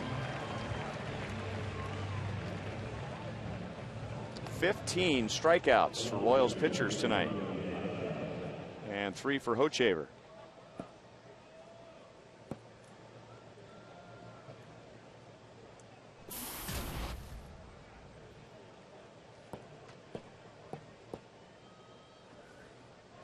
Speaking of outstanding athletic families, Luke Hochevar, his father did better than college sports. He played in the NBA. Luke growing up outside of Denver in Fowler, Colorado. His dad played for the Denver Nuggets one year in 1979. His mother was a college basketball and volleyball player, and he had a sister who was a very good college volleyball player at Long Beach State. 0-2. You asked last inning, where will Luke Hochevar be next year? Will he be on the mound as a reliever? Will he go back to the mound as a starter? Will the Royals do with Hochevar what they did with Zach Greinke several years ago and with Wade Davis this year? Take a guy who has had some success in the bullpen, and does that mean that his career continues in the bullpen, or does that translate into another shot in the rotation? I think it could depend on what happens on that guy on the left there, Irvin Santana, and or Wade Davis. You know, Duffy looks pretty good. They might want to get him in there. It's going to be exciting to see. Hochevar strikes out 2 and 4 in his 2 innings. But thinking about the Gillespie home run as the White Sox take a 4-3 lead in the bottom of the 12th.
Jets will be coming up in the bottom of the 12th inning. Connor Gillespie homered, leading off the 12th to put Chicago in front, the first time they've been in front tonight. And Addison Reed is on to try and save all 3 games of this series. Okay, if they're going to get through him, they got to get through that fastball. 93 to 96. He's got a slider, changeup.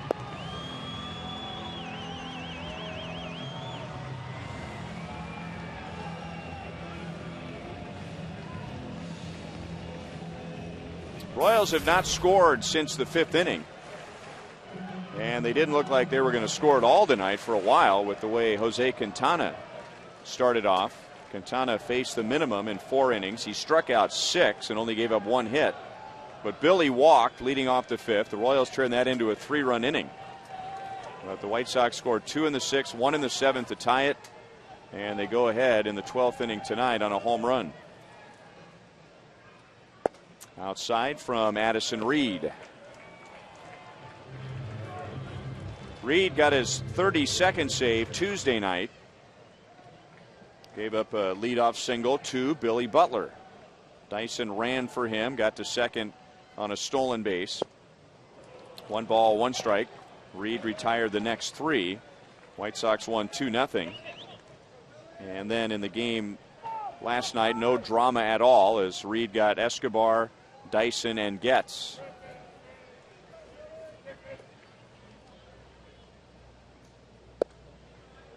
Two and 1. Reed staying with that slider. Got to be careful with it, though.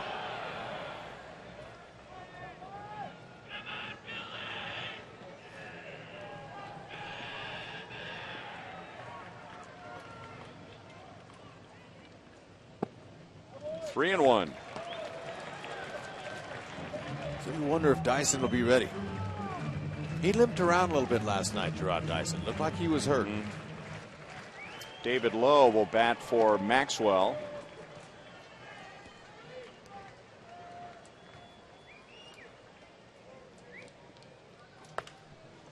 Three and 2.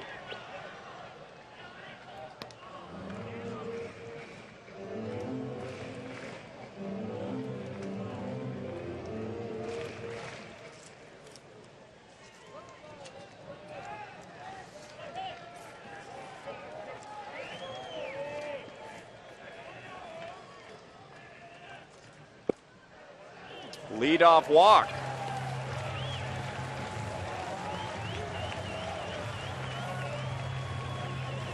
So we'll see who runs for Billy here. One of the options is at the plate, and Dyson, even though he didn't appear to be 100% last night, he'll run for Billy in the 12th, as he did in game 1 when Billy led off the inning with a base hit.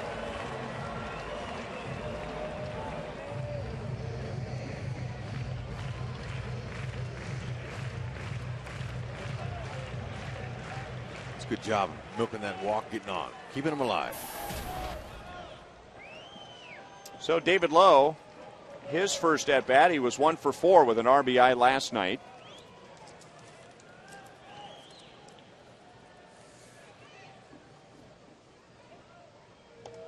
Dyson was leaning towards second base, but is back in plenty of time. Okay, now Fagley keeps looking in there as though all managers control the running game, but they could call for a pitch out any time, thinking they could give Fagley a chance to get him.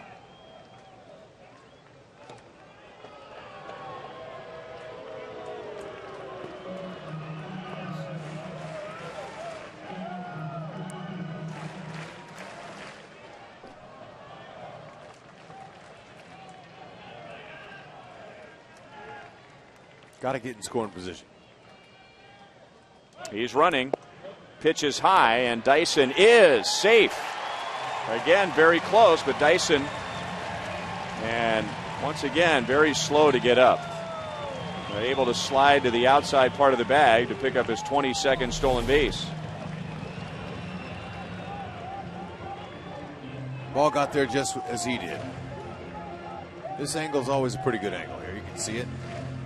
Ooh, look close.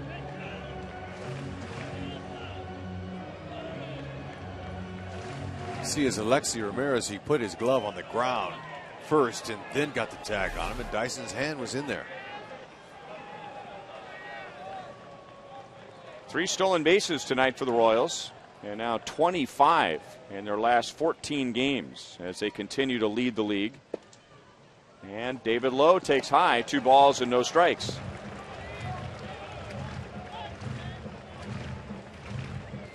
And the Royals were going to go for a stolen base there for one main reason, and that's Dyson's speed. And number 2, Royals have really been hurt in the late innings tonight by inning-ending double plays or inning-crippling double plays. Yeah. Now Dyson still flinching at second base, trying to distract Reed as Lowe looks at a strike, 2-1. John Danks, center fielder, or excuse me. That is Danks out there. He's playing shallow. Garcia in right, he's coming in 10 feet. They're all shortened up.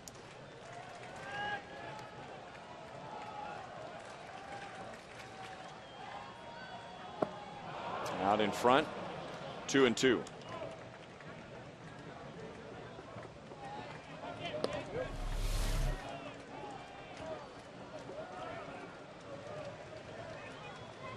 Good pitch there. That looked like a changeup. David Lowe doesn't have a lot of home run power. Does have 14 doubles, 13 triples.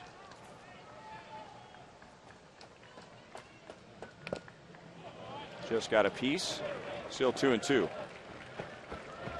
Slugging percentage above 400. So it's not like he's a little slap hitter that's just going to bloop something into the outfield. I mean, he might here, but every now and then he'll put a charge into one and hit a gap. And if he does that here with the outfield playing in, he'll not only tie the game, he'll end up at third base. Yeah, that would be a nice thing. Dyson looks like he's pretty confident he could steal third here. Could distract Lowe, though, with 2 strikes. But we'll see. He's timing him. Alexi Ramirez is giving up some ground at shortstop, holding Dyson close.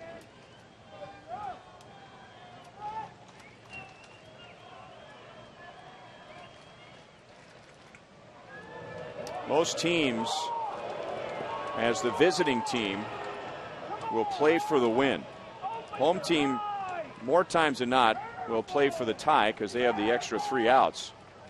So White Sox are aware that Lowe has some power, but they're thinking about a base hit and cutting down Dyson at the plate. That's right. So they're shallowed up. Dyson still jumping around at second base. Not running. Lowe swings and misses over a slider.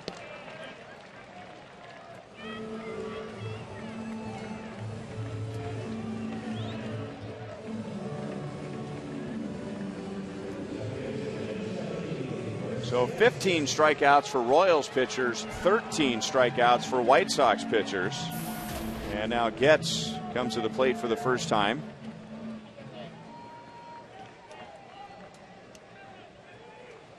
Yeah, I'm watching Alexi Ramirez. You can see him. He's just alerting the corners that, you know, Chris Getz will bunt. But in this situation here, knock that tie and run in.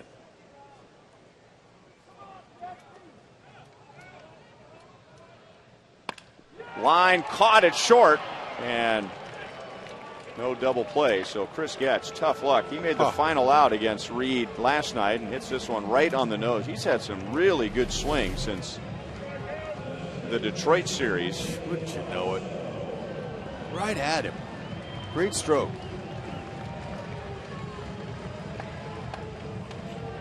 And now Don Cooper wants to go out and make sure everybody's on the same page with Bonifacio coming up and Escobar on deck.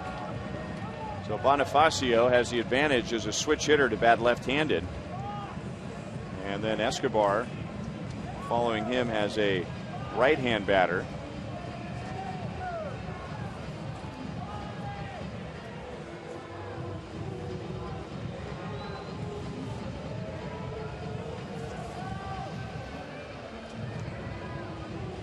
So Donnie Cooper, you know, he's talking to Reed about just that. With 2 outs, maybe pitch him up in the zone a little bit. Maybe he can get him a fly out. You don't want to pitch down in the zone. He's going to find a single somewhere.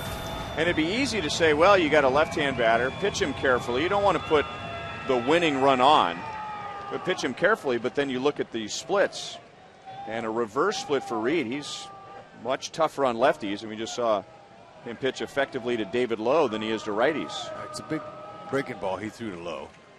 But I'm thinking it's possible he could be trying to pitch him up in the zone. There you go.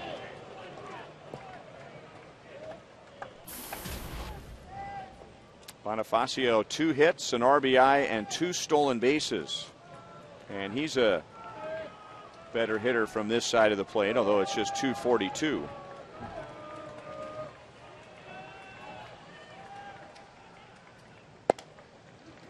Two and 0. So fastball. Instead of trying to get him to chase sliders down and in, which is the pitch that Reed used to put away David Lowe. It's been a long night. Coming up on 11 o'clock. That little guy is going to have to hear about the end of the game tomorrow.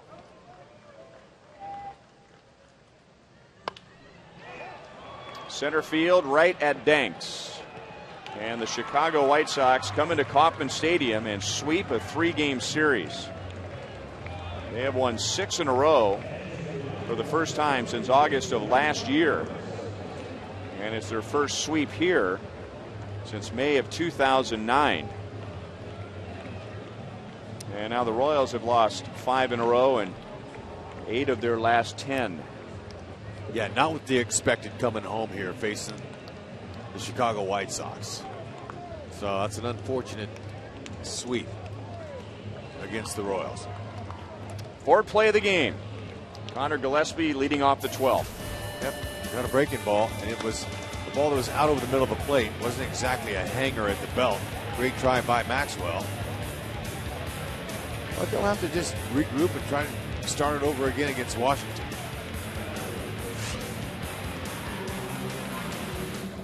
So all the Royals can do is look forward to the Nationals. They played a 13-inning game, Chicago, today. 4-3 White Sox in 12. We'll be right back.